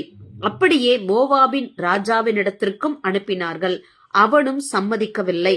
ஆதலால் இஸ்ரவேலர் காதேசிலே தரித்திருந்து பின்பு வனாந்திர வழியாய் நடந்து ஏதோம் தேசத்தையும் மோவாப் தேசத்தையும் சுற்றி போய் மோவாபின் தேசத்திற்கு கிழக்கே வந்து மோவாபின் எல்லைக்குள் பிரவேசியாமல் மோவாபின் எல்லையான அர்னோன் நதிக்கு அப்பாலே பாளையம் இறங்கினார்கள். அப்பொழுது இஸ்ரவேலர் எஸ்போனில் இருக்கிற சீகோன் என்னும் எமோரியரின் ராஜாவினிடத்திற்கு ஸ்தானாபதிகளை அனுப்பி, நாங்கள் உன் தேசத்து வழியாய் எங்கள் ஸ்தானத்திற்கு கடந்து போக இடங்கொடு என்று சொல்லச் சொன்னார்கள். சீகோன் இஸ்ரவேலரை நம்பாததினால் தன் எல்லையை கடந்து போகிறதற்கு இடங்கொடாமல் தன் ஜனங்களை எல்லாம் கூட்டி யாகாசிலே பாளையம் இறங்கி இஸ்ரவேலரோட யுத்தம் பண்ணினான். அப்பொழுது இஸ்ரவேலின் தேவனாகிய கர்த்தர் சீகோனையும் அவனுடைய எல்லா ஜனங்களையும் இஸ்ரவேலரின் கையில் ஒப்புக் கொடுத்தார். அவர்களை முறிய அடித்தார்கள். அப்படியே இஸ்ரவேலர் அந்த தேசத்திலே குடியிருந்த எமோரியரின் சீமையை எல்லாம் பிடித்து அர்னோன் துவக்கி யாப்போக் மட்டும் வனாந்திரம் துவக்கி யோர்தான் மட்டும் இருக்கிற எமோரியரின் எல்லையை எல்லாம் சுதந்திரமாய் கட்டி கொண்டார்கள். இப்படி இஸ்ரவேலின் தேவனாகிய கர்த்தர் எமோரியரை தம்முடைய ஜனமாகிய இஸ்ரவேலுக்கு முன்பாக துரத்தி இருக்க நீர் அந்த தேசத்தை கட்டி கொள்ள தகுமா? உம்முடைய தேவனாகிய காமோஸ் உமக்கு முன்பாக துரத்துகிறவர்களின் தேசத்தை நீர் கட்டிக்கொள்ள மாட்டீரோ? அப்படியே எங்கள் தேவனாகிய கர்த்தர் எங்களுக்கு முன்பாக துரத்துகிறவர்களின் தேசத்தை எல்லாம் நாங்களும் கட்டிக்கொள்ளுகிறோம். மேலும் சிப்போரின் குமாரனாகிய பாலாக் என்னும் மோவாபின் ராஜாவை பார்க்கிலும் உமக்கு அதிக நியாயம் உண்டோ? அவன் இஸ்ரவேலோட எப்போதாயிலும் வழக்காடினானா? எப்போதாயிலும் அவர்களுக்கு விரோதமாக யுத்தம் பண்ணினானா? இஸ்ரவேலர் எஸ்போனிலும் அதன் கிராமங்களிலும் ஆரோவேரிலும் அதன் கிராமங்களிலும் அர்னோன் நதியருகான எல்லா ஊர்களிலும் 300 வருஷம் குடியிருக்கையில் இவ்வளவு காலமாய் நீங்கள் அதை திருப்பிக் கொள்ளாதே போனது என்ன? நானும் உமக்கு விரோதமாய் குற்றம் செய்யவில்லை. நீர் எனக்கு விரோதமாய் யுத்தம் பண்ணுகிறதினால் நீர்தான் எனக்கு அநியாயம் செய்கிறீர். நியாயாதிபதியாகிய கர்த்தர் இன்று இஸ்ரவேல் புத்திரருக்கும் அம்மோன் புத்திரருக்கும் நடுநின்று நியாயம் தீர்க்க கடவர் என்று சொல்லி அனுப்பினான். ஆனாலும் அம்மோன் புத்திரரின் ராஜா தனக்கு யெப்தா சொல்லி அனுப்பின வார்த்தைகளுக்கு செவி கொடாதே போனான். அப்பொழுது கர்த்தருடைய ஆவி யெப்தாவின் மேல் இறங்கினார். அவன் கீலேயாத்தையும் மனாசே நாட்டையும் கடந்து போய் கீலேயாத்தில் இருக்கிற மிஸ்பாவுக்கு வந்து அங்கே இருந்து அம்மோன் புத்திரருக்கு விரோதமாக போனான். அப்பொழுது யெப்தா கர்த்தருக்கு ஒரு பொருத்தனையை பண்ணி, தேவரீர் அம்மோன் புத்திரரை என் கையில் ஒப்புக் கொடுக்கவே ஒப்புக் கொடுத்தால் நான் அம்மோன் புத்திரரிடத்திலிருந்து சமாதானத்தோட திரும்பி வரும்போது என் வீட்டு வாசற்படியிலிருந்து எனக்கு எதிர்கொண்டு வருவது எதுவோ அது கர்த்தருக்கு உரியதாகும். அதை சர்வாங்க தகன பலியாக செலுத்துவேன் என்றான். யெப்தா அம்மோன் புத்திரரின் மேல் யுத்தம் பண்ண அவர்களுக்கு விரோதமாய் புறப்பட்டு போனான். கர்த்தர் அவர்களை அவன் கையில் ஒப்புக் கொடுத்தார். அவன் அவர்களை ஆரோவேர் துவக்கி மின்னித்திற்கு போகும் மட்டும் திராட்சை தோட்டத்து நிலங்கள் வரைக்கும் மகா சங்காரமாய் முறியடித்து 20 பட்டணங்களை பிடித்தான். இப்படி அம்மோன் புத்திரர் இஸ்ரவேல் புத்திரருக்கு முன்பாக தாழ்த்தப்பட்டார்கள். யெப்தா மிஸ்பாவில் இருக்கிற தன் வீட்டுக்கு வருகிற போது இதோ அவன் குமாரத்தை தம்புரு வாசித்து நடனம் செய்து அவனுக்கு எதிர்கொண்டு வந்தாள். அவள் அவனுக்கு ஒரே பிள்ளையானவள். அவளை அல்லாமல் அவனுக்கு குமாரனும் இல்லை, குமாரத்தியும் இல்லை. அவன் அவளை கண்டவுடனே தன் வஸ்திரங்களை கிழித்து கொண்டு, ஐயோ என் மகளே, என்னை மிகவும் மனமடியவும் கலங்கவும் பண்ணுகிறாய். நான் கர்த்தரை நோக்கி என் வாயை திறந்து சொல்லிவிட்டேன், அதை நான் மாற்றக்கூடாது என்றான். அப்பொழுது அவள், என் தகப்பனே, நீர் கர்த்தரை நோக்கி உம்முடைய வாயை திறந்து பேசினீர் அல்லவோ? அம்மோன் புத்திரராகிய உம்முடைய சத்துருக்களுக்கு நீதியை சரிக்கட்டும் ஜெயத்தை கர்த்தர் உமக்கு கட்டளையிட்டபடியினால் உம்முடைய வாயிலிருந்து புறப்பட்டபடியே எனக்கு செய்யும் என்றாள். பின்னும் அவள் தன் தகப்பனை நோக்கி, நீர் எனக்கு ஒரு காரியம் செய்ய வேண்டும். நான் மலைகளின் மேல் போய் திரிந்து நானும் என் தோழிமார்களும் என் கன்னிமையின் நிமித்தம் துக்கம் கொண்டாட எனக்கு 2 மாதம் தவணை கொடும் என்றாள். அதற்கு அவன், போய் வா என்று அவளை 2 மாதத்திற்கு அனுப்பிவிட்டான். அவள் தன் தோழிமார்களோடும் கூட போய் தன் கன்னிமையின் நிமித்தம் மலைகளின் மேல் துக்கம் கொண்டாடி 2 மாதம் முடிந்த பின்பு தன் தகப்பனிடத்திற்கு திரும்பி வந்தாள். அப்பொழுது அவன் பண்ணியிருந்த தன் பொருத்தனையின்படி அவளுக்கு செய்தான். அவள் புருஷனை அறியாதிருந்தாள். இது நிமித்தம் இஸ்ரவேலின் குமாரத்திகள் வருஷந்தோறும் போய் 4 நாள் கீலேயாத்தியனான யெப்தாவின் குமாரத்தியை குறித்து புலம்புவது இஸ்ரவேலிலே வழக்கமாயிற்று. எபிராயிம் மனுஷர் ஏகமாய் கூடி வடக்கே புறப்பட்டு போய் யெப்தாவை நோக்கி, நீ எங்களை உன்னோட கூட வரும்படி அழைப்பியாமல் அம்மோன் புத்திரர் மேல் யுத்தம் பண்ண போனது என்ன? உன் வீட்டையும் உன்னையும் கூட அக்னியால் சுட்டு போடுவோம் என்றார்கள். அதற்கு யெப்தா, எனக்கும் என் ஜனத்திற்கும் அம்மோன் புத்திரருடைய பெரிய வழக்கு இருக்கும்போது நான் உங்களை கூப்பிட்டேன். நீங்கள் என்னை அவர்கள் கைக்கு நீங்களாக்கி ரட்சிக்கவில்லை. நீங்கள் என்னை ரட்சிக்கவில்லை என்று நான் கண்டபோது நான் என் ஜீவனை என் கையிலே பிடித்துக் கொண்டு அம்மோன் புத்திரருக்கு விரோதமாய் போனேன். கர்த்தர் அவர்களை என் கையில் ஒப்புக் கொடுத்தார். இப்படி இருக்க நீங்கள் என்மேல் யுத்தம் பண்ண இன்று என்னிடத்திற்கு வரவேண்டியது என்ன என்று சொன்னான். பின்பு யெப்தா கீலேயாத் மனுஷரை எல்லாம் கூட்டி எப்பிராயிமரோடு யுத்தம் பண்ணினான். எப்பிராயிமுக்கும் மனாசேக்கும் நடுவே குடியிருக்கிற கீலேயாத்தியரான நீங்கள் எப்பிராயிமை விட்டு ஓடி போனவர்கள் என்று எப்பிராயிமர் சொன்னபடியினால் கீலேயாத் மனுஷர் அவர்களை முறியடித்தார்கள். கீலேயாத்தியர் எப்பிராயிமுக்கு முந்தி யோர்தானின் துறைகளை பிடித்தார்கள். அப்பொழுது எப்பிராயிமரிலே தப்பினவர்களில் யாராவது வந்து நான் அக்கறைக்கு போகட்டும் என்று சொல்லும்போது கீலேயாத் மனுஷர், நீ எப்பிராயிமனா என்று அவனை கேட்பார்கள். அவன் அல்ல என்றால், நீ ஷிபோலேத் என்று சொல் என்பார்கள். அப்பொழுது அவன் அப்படி உச்சரிக்க கூடாமல் சிபோலேத் என்பான். அப்பொழுது அவனை பிடித்து யோர்தான் துறையிலே வெட்டி போடுவார்கள். அக்காலத்திலே எப்பிராயிமரில் 40,000 பேர் விழுந்தார்கள். யெப்தா இஸ்ரவேலை 6 வருஷம் நியாயம் விசாரித்தான். பின்பு கீலேயாத்தியனான யெப்தா மரித்து கீலேயாத்தில் உள்ள ஒரு பட்டணத்தில் அடக்கம் பண்ணப்பட்டான். அவனுக்கு பின்பு பெத்லெகேம் ஊரானாகிய இப்சான் இஸ்ரவேலை நியாயம் விசாரித்தான். அவனுக்கு 30 குமாரரும் 30 குமாரத்திகளும் இருந்தார்கள். 30 குமாரத்திகளையும் புறத்திலே விவாகம் பண்ணி கொடுத்து தன் குமாரருக்கு 30 பெண்களை புறத்திலே கொண்டான். அவன் இஸ்ரவேலை 7 வருஷம் நியாயம் விசாரித்தான். பின்பு இப்சான் மரித்து பெத்லஹேமிலே அடக்கம் பண்ணப்பட்டான். அவனுக்கு பின்பு செபுலோனியனான ஏலோன் இஸ்ரவேலை நியாயம் விசாரித்தான். அவன் 10 வருஷம் இஸ்ரவேலை நியாயம் விசாரித்தான். பின்பு செபுலோனியனான ஏலோன் மரித்து செபுலோன் தேசமாகிய ஆயலோன் ஊரிலே அடக்கம் பண்ணப்பட்டான். அவனுக்கு பின்பு இல்லேலின் குமாரனாகிய பிரத்தியோனியனான அப்தோன் இஸ்ரவேலை நியாயம் விசாரித்தான். அவனுக்கு 40 குமாரரும் 30 பேர பிள்ளைகளும் இருந்தார்கள். அவர்கள் 70 கழுதைகளின் மேல் ஏறுவார்கள். அவன் இஸ்ரவேலை 8 வருஷம் நியாயம் விசாரித்தான். பின்பு பிரத்தோனியனான இல்லேலின் குமாரனாகிய அப்தோன் மரித்து எப்பிராயிம் தேசத்தில் அமலேக்கியர் மலையில் இருக்கிற பிரத்தோனிலே அடக்கம் பண்ணப்பட்டான்.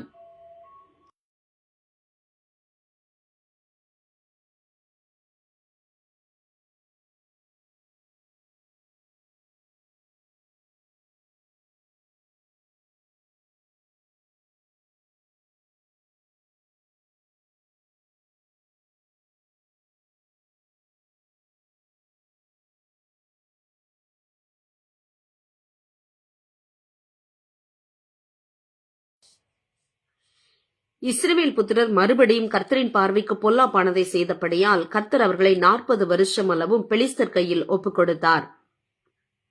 அப்பொழுது தான் வம்சத்தானாகிய சோரா ஊரானாகிய ஒரு மனுஷன் இருந்தான். அவன் பேர் மனோவா. அவன் மனைவி பிள்ளை பெறாத மலடியாயிருந்தாள். கர்த்தருடைய தூதனானவர்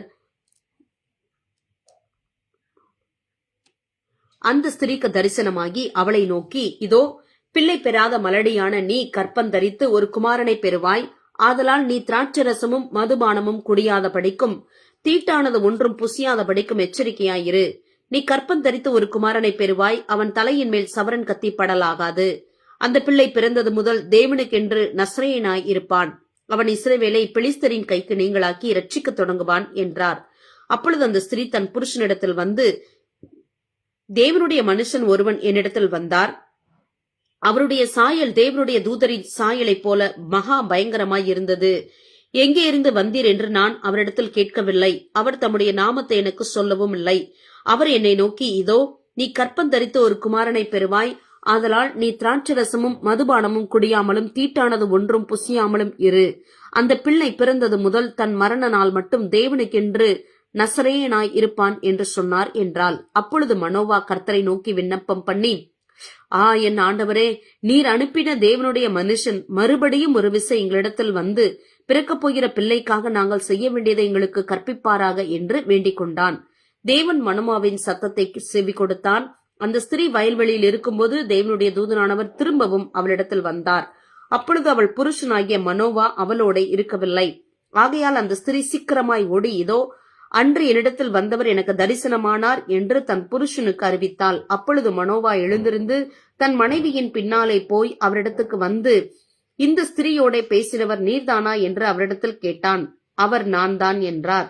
அப்பொழுது மனோவா, நீர் சொன்ன காரியம் நிறைவேறும் போது அந்த பிள்ளையை எப்படி வளர்க்க வேண்டும், அதை எப்படி நடத்த வேண்டும் என்று கேட்டான்.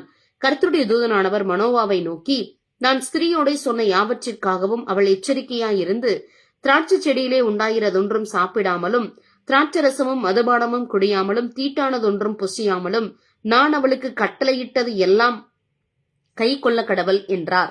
அப்பொழுது மனோவா கர்த்தருடைய தூதனை நோக்கி, நாங்கள் ஒரு வெள்ளாட்டுக்குட்டியை உமக்காக சமைத்துக் கொண்டு வருமட்டும் தரித்திரும் என்றான். கர்த்தருடைய தூதனானவர் மனோவாவை நோக்கி, நீ என்னை இருக்க சொன்னாலும் நான் உன் உணவை புசியேன்.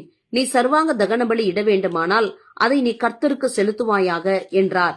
அவர் கர்த்தருடைய தூதன் என்று மனோவா அறியாதிருந்தான். அப்பொழுது மனோவா கர்த்தருடைய தூதனை நோக்கி, நீ சொன்ன காரியம் நிறைவேறும் போது நாங்கள் உம்மை கனம் பண்ணும்படி உம்முடைய நாமம் என்ன என்று கேட்டான். அதற்கு கர்த்தருடைய தூதனானவர், என் நாமம் என்ன என்று நீ கேட்க வேண்டியது என்ன? அது அதிசயம் என்றார். மனோவா போய் வெள்ளாட்டுக்குட்டியையும் போஜன பலியையும் கொண்டு வந்து அதை கண்மலையின் மேல் கர்த்தருக்கு செலுத்தினான். அப்பொழுது மனோவாவும் அவன் மனைவியும் பார்த்து கொண்டு இருக்கையில் அதிசயம் விளங்கினது. அக்கினி ஜுவாலை பலிபீடத்திலிருந்து வானத்திற்கு நேராக எழும்புகையில் கர்த்தருடைய தூதனானவர் பலிபீடத்தின் ஜுவாலையிலே ஏறி போனார். அதை மனோவாவும் அவன் மனைவியும் கண்டு தரையிலே முகங்குப்புற விழுந்தார்கள். பின்பு கர்த்தருடைய தூதனானவர் மனோவாவுக்கும் அவன் மனைவிக்கும் காணப்படவில்லை. அப்பொழுது அவர் கர்த்தருடைய தூதன் என்று மனோவா அறிந்து தன் மனைவியை பார்த்து, நாம் தேவனை கண்டோம், சாகவே சாவோம் என்றான். அதற்கு அவன் மனைவி, கர்த்தர் நம்மை கொன்று போட சித்தமாயிருந்தால் அவர் நம்முடைய கையிலே சர்வாங்க தகன பலியையும் போஜன பலியையும் ஒப்புக்கொள்ள மாட்டார். இவைகளை எல்லாம் நமக்கு காண்பிக்கவும் மாட்டார். இவைகளை நமக்கு அறிவிக்கவும் மாட்டார் என்றாள். பின்பு அந்த ஸ்திரீ ஒரு குமாரனை பெற்று அவனுக்கு சிம்சோன் என்று பெயரிட்டாள். அந்த பிள்ளை வளர்ந்தது. கர்த்தர் அவனை ஆசீர்வதித்தார். அவன் சோராவுக்கும் எஸ்தாவோலுக்கும் நடுவிலுள்ள தானின் பாளையத்தில் இருக்கையில் கர்த்தருடைய ஆவியானவர் அவனை ஏவ துவக்கினார். சிம்சோன் திம்னாத்துக்கு போய் திம்னாத்திலே பெலிஸ்தரின் குமாரத்திகளில் ஒரு பெண்ணை கண்டு திரும்ப வந்து தன் தாயையும் தகப்பனையும் நோக்கி, திம்னாத்திலே பெலிஸ்தரின் குமாரத்திகளில் ஒரு பெண்ணை கண்டேன், அவளை எனக்கு கொள்ள வேண்டும் என்றான். அப்பொழுது அவன் தாயும் அவன் தகப்பனும் அவனை நோக்கி, நீ போய் விருத்த சேதனம் இல்லாத பெலிஸ்தரிடத்தில் ஒரு பெண்ணை கொள்ள வேண்டியது என்ன? உன் சகோதரரின் குமாரத்திகளிலும் எங்கள் ஜனம் அனைத்திலும் பெண் இல்லையா என்றார்கள். சிம்சோன் தன் தகப்பனை நோக்கி, அவள் என் கண்ணுக்கு பிரியமானவள், அவளையே எனக்கு கொள்ள வேண்டும் என்றான். அவன் பெலிஸ்தரிடத்தில் குற்றம் பிடிக்க முகாந்திரம் உண்டாகும்படி இது கர்த்தரின் செயல் என்று அவன் தாயும் தகப்பனும் அறியாதிருந்தார்கள். அக்காலத்திலே பெலிஸ்தர் இஸ்ரவேலை ஆண்டார்கள். அப்படியே சிம்சோனும் அவன் தாயும் தகப்பனும் திம்னாத்துக்கு போக புறப்பட்டார்கள். அவர்கள் திம்னாத் ஊர் திராட்சை தோட்டங்கள் மட்டும் வந்தபோது, இதோ கெர்ச்சிக்கிற பாலசிங்கம் ஒன்று அவனுக்கு எதிராக வந்தது. அப்பொழுது கர்த்தருடைய ஆவி அவன் மேல் பலமாய் இறங்கினதினால் அவன் தன் கையில் ஒன்றும் இல்லாதிருந்தும் அதை ஒரு ஆட்டுக்குட்டியை கிழித்து போடுகிறது போல் கிழித்து போட்டான். ஆனாலும் தான் செய்ததை அவன் தன் தாய் தகப்பனுக்கு அறிவிக்கவில்லை. அவன் போய் அந்த பெண்ணோட பேசினான். அவள் சிம்சோனின் கண்ணுக்கு பிரியமாயிருந்தாள். சில நாளைக்கு பின்பு அவன் அவளை விவாகம் பண்ண திரும்பி வந்து சிங்கத்தின் உடலை பார்க்கிறதற்கு வழி விலகி போனான். இதோ சிங்கத்தின் உடலுக்குள்ளே தேனீ கூட்டமும் தேனும் இருந்தது. அவன் அதை தன் கைகளில் எடுத்து சாப்பிட்டுக் கொண்டே நடந்து தன் தாய் தகப்பனிடத்தில் வந்து அவர்களுக்கும் கொடுத்தான். அவர்களும் சாப்பிட்டார்கள். ஆனாலும் தான் அந்த தேனை சிங்கத்தின் உடலிலே எடுத்ததை அவர்களுக்கு அறிவிக்கவில்லை. அவன் தகப்பன் அந்த பெண் இருக்கும் இடத்தில் போன போது சிம்சோன் அங்கே விருந்து செய்தான். வாலிபர் அப்படி செய்வது வழக்கம். அவர்கள் அவனை கண்டபோது அவனோட கூட இருக்கும்படி 30 தோழரை அவனிடத்தில் கொண்டு வந்தார்கள். சிம்சோன் அவர்களை நோக்கி, ஒரு விடுகதையை உங்களுக்கு சொல்லுகிறேன். அதை நீங்கள் விருந்துண்ணுகிற 7 நாளைக்குள்ளே கண்டுபிடித்து எனக்கு விடுவித்தால் நான் உங்களுக்கு 30 துப்பட்டிகளையும் 30 மாற்று வஸ்திரங்களையும் கொடுப்பேன். அதை எனக்கு விடுவிக்காதே போனால் நீங்கள் எனக்கு 30 துப்பட்டிகளையும் 30 மாற்று வஸ்திரங்களையும் கொடுக்க வேண்டும் என்றான். அதற்கு அவர்கள், உன் விடுகதையை சொல்லு, நாங்கள் அதை கேட்கட்டும் என்றார்கள். அப்பொழுது அவன், பட்சிக்கிறவனிடத்திலிருந்து பட்சணமும் பலவானிடத்திலிருந்து மதுரமும் வந்தது என்றான். அந்த விடுகதை அவர்களால் 3 நாள் மட்டும் விடுவிக்க கூடாதே போயிற்று. 7ஆம் நாளிலே அவர்கள் சிம்சோனின் பெண் ஜாதியை பார்த்து, உன் புருஷன் அந்த விடுகதையை எங்களுக்கு விடுவிக்கும்படிக்கு நீ அவனை நயம் பண்ணு, இல்லாவிட்டால் நாங்கள் உன்னையும் உன் தகப்பன் வீட்டையும் அக்னியால் சுட்டெரித்து போடுவோம். எங்களுக்குள்ளவைகளை பறித்து கொள்ளவா எங்களை அழைத்தீர்கள் என்றார்கள். அப்பொழுது சிம்சோனின் பெண் ஜாதி அவனுக்கு முன்பாக அழுது, நீ என்னை நேசியாமல் என்னை பகைக்கிறாய். என் ஜனங்களுக்கு ஒரு விடுகதையை சொன்னாய், அதை எனக்காவது விடுவிக்கவில்லையே என்றாள். அதற்கு அவன், இதோ நான் என் தாய் தகப்பனுக்கும் அதை விடுவிக்கவில்லையே, உனக்கு அதை விடுவிப்பேனோ என்றான். விருந்துண்ணுகிற 7 நாளும் அவள் அவன் முன்பாக அழுது கொண்டே இருந்தாள். 7ஆம் நாளிலே அவள் அவனை அலட்டிக் கொண்டிருந்தபடியால் அதை அவனுக்கு விடுவித்தான். அப்பொழுது அவள் தன் ஜனங்களுக்கு அந்த விடுகதையை விடுவித்தாள். ஆகையால் 7ஆம் நாளிலே பொழுது போகும் முன்னே அந்த ஊர் மனுஷர் அவனை நோக்கி, தேனை பார்க்கிலும் மதுரமானது என்ன, சிங்கத்தை பார்க்கிலும் பலமானதும் என்ன என்றார்கள். அதற்கு அவன், நீங்கள் என் கிடாரியால் உலாதிருந்தீர்கள், ஆனால் என் விடுகதையை கண்டுபிடிப்பதில்லை என்றான். கர்த்தருடைய ஆவி அவன் மேல் இறங்கினதினால் அவன் அஸ்கலோனுக்கு போய் அவ்வூராரில் 30 பேரை கொன்று அவர்களுடைய வஸ்திரங்களை உரிந்து கொண்டு வந்து விடுகதையை விடுவித்தவர்களுக்கு அந்த மாற்று வஸ்திரங்களை கொடுத்து கோபம் மூண்டவனாய் புறப்பட்டு தன் தகப்பன் வீட்டுக்கு போய்விட்டான். சிம்சோனின் பெஞ்சாதியோவென்றால் அவனுடைய தோழரில் அவனோட சிநேகமாயிருந்த ஒருவனுக்கு கொடுக்கப்பட்டாள். சில நாள் சென்ற பின்பு சிம்சோன் கோதுமை அறுக்கிற நாட்களில் ஒரு வெள்ளாட்டுக்குட்டியை எடுத்துக்கொண்டு தன் பெஞ்சாதியை காணப்போய், நான் என் பெஞ்சாதியினிடத்தில் அறை வீட்டிற்குள் போகட்டும் என்றான். அவள் தகப்பனோ அவனை உள்ளே போக ஒட்டாமல், நீ அவளை முற்றிலும் பகைத்து விட்டாய் என்று நான் எண்ணி அவளை உன் சிநேகிதனுக்கு கொடுத்து விட்டேன். அவள் தங்கை அவளை பார்க்கிலும் அழகானவள் அல்லவா, அவளுக்கு பதிலாக இவள் உனக்கு இருக்கட்டும் என்று சொன்னான். அப்பொழுது சிம்சோன், நான் பெலிஸ்தருக்கு பொல்லாப்பு செய்தாலும் என்மேல் குற்றமில்லை என்று அவர்களுக்கு சொல்லி புறப்பட்டு போய் 300 நரிகளை பிடித்து பந்தங்களை எடுத்து வாளோடே வாள் சேர்த்து 2 வாள்களுக்கும் நடுவே ஒவ்வொரு பந்தத்தை வைத்து கட்டி பந்தங்களை கொளுத்தி பெலிஸ்தரின் வெள்ளாண்மையிலே அவைகளை ஓடவிட்டு கதிர்கட்டுகளையும் வெள்ளாண்மைகளையும் திராட்சத் தோட்டங்களையும் ஒலிவத் தோப்புகளையும் சுட்டெரித்து போட்டான். இப்படி செய்தவன் யார் என்று பெலிஸ்தர் கேட்கிற போது, திம்னாத்தானுடைய மருமகனாகிய சிம்சோன் தான். அவனுடைய பெண் ஜாதியை அவனுடைய சிநேகிதனுக்கு கொடுத்து விட்டபடியால் அப்படி செய்தான் என்றார்கள். அப்பொழுது பெலிஸ்தர் போய் அவளையும் அவள் தகப்பனையும் அக்கினியால் சுட்டெரித்தார்கள். அப்பொழுது சிம்சோன் அவர்களை நோக்கி, நீங்கள் இப்படி செய்தபடியால் நான் உங்கள் கையிலே பழி வாங்கினால் ஒழிய இளைப்பாறேன் என்று சொல்லி அவர்களை சின்னா பின்னமாக சங்காரம் பண்ணி பின்பு போய் ஏத்தாம் ஊர் கன்மலை சந்திலே குடியிருந்தான். அப்பொழுது பெலிஸ்தர் போய் யூதாவிலே பாளையமிறங்கி லேகி என்கிற வெளியிலே பரவி இருந்தார்கள். நீங்கள் எங்களுக்கு விரோதமாக வந்தது என்ன என்று யூதா மனுஷர் கேட்டதற்கு அவர்கள், சிம்சோன் எங்களுக்கு செய்தது போல நாங்களும் அவனுக்கு செய்யும்படி அவனை கட்டுகிறதற்காக வந்தோம் என்றார்கள். அப்பொழுது யூதாவிலே 3000 பேர் ஏத்தாம்பூர் கண்மலை சந்திற்கு போய், பெலிஸ்தர் நம்மை ஆளுகிறார்கள் என்று தெரியாதா? பின்ன ஏன் எங்களுக்கு இப்படி செய்தாய் என்று சிம்சோனிடத்தில் சொன்னார்கள். அதற்கு அவன், அவர்கள் எனக்கு செய்தபடியே நானும் அவர்களுக்கு செய்தேன் என்றான். அப்பொழுது அவர்கள், உன்னை கட்டி பெலிஸ்தர் கையில் ஒப்புக் கொடுக்க வந்திருக்கிறோம் என்றார்கள். அதற்கு சிம்சோன், நீங்களே என்மேல் விழுகிறது இல்லை என்று எனக்கு ஆணையிடுங்கள் என்றான். அதற்கு அவர்கள், நாங்கள் உன்னை இறுக கட்டி அவர்கள் கையில் ஒப்புக் கொடுப்போமே அல்லாமல் உன்னை கொன்று போட மாட்டோம் என்று சொல்லி 2 புது கயிறுகளாலே அவனை கட்டி கண்மலையிலிருந்து கொண்டு போனார்கள். அவன் லேகி வரைக்கும் வந்து சேர்ந்த போது பெலிஸ்தர் அவனுக்கு விரோதமாய் ஆரவாரம் பண்ணினார்கள். அப்பொழுது கர்த்தருடைய ஆவி அவன் மேல் பலமாய் இறங்கினதினால் அவன் புயங்களில் கட்டியிருந்த கயிறுகள் நெருப்புப்பட்ட நூல் போலாகி அவன் கட்டுகள் அவன் கைகளை விட்டு அறுந்து போயிற்று. உடனே அவன் ஒரு கழுதையின் பச்சை தாடை எலும்பை கண்டு தன் கையை நீட்டி அதை எடுத்து அதனாலே 1000 பேரை கொன்று போட்டான். அப்பொழுது சிம்சோன், கழுதையின் தாடை எலும்பினால் குவியல் குவியலாக பட்டு கிடக்கிறார்கள், கழுதையின் தாடை எலும்பினால் 1000 பேரை கொன்றேன் என்றான். அப்படி சொல்லி தீர்ந்த பின்பு தன் கையில் இருந்த தாடை எலும்பை எரிந்துவிட்டு அவ்விடத்திற்கு ராமாத் லேகி என்று பெயரிட்டான். அவன் மிகவும் தாகமடைந்து கர்த்தரை நோக்கி கூப்பிட்டு, தேவரீர், உமது அடியேன் கையினால் இந்த பெரிய ரட்சிப்பை கட்டளையிட்டு இருக்க இப்பொழுது நான் தாகத்தினால் செத்து விருத்த சேதனம் இல்லாதவர்கள் கையிலே விழ வேண்டுமோ என்றான். அப்பொழுது தேவன் லேகியில் உள்ள பள்ளத்தாக்கை பிளக்க பண்ணினார். அதிலிருந்து தண்ணீர் ஓடி வந்தது. அவன் குடித்த போது அவன் உயிர் திரும்ப வந்தது. அவன் பிழைத்தான். ஆனபடியால் அதற்கு எண்ணக்கோரி என்று பெயரிட்டான். அது இந்நாள் வரையும் லேகியில் இருக்கிறது. அவன் பெலிஸ்தரின் நாட்களில் இஸ்ரவேலை 20 வருஷம் நியாயம் விசாரித்தான்.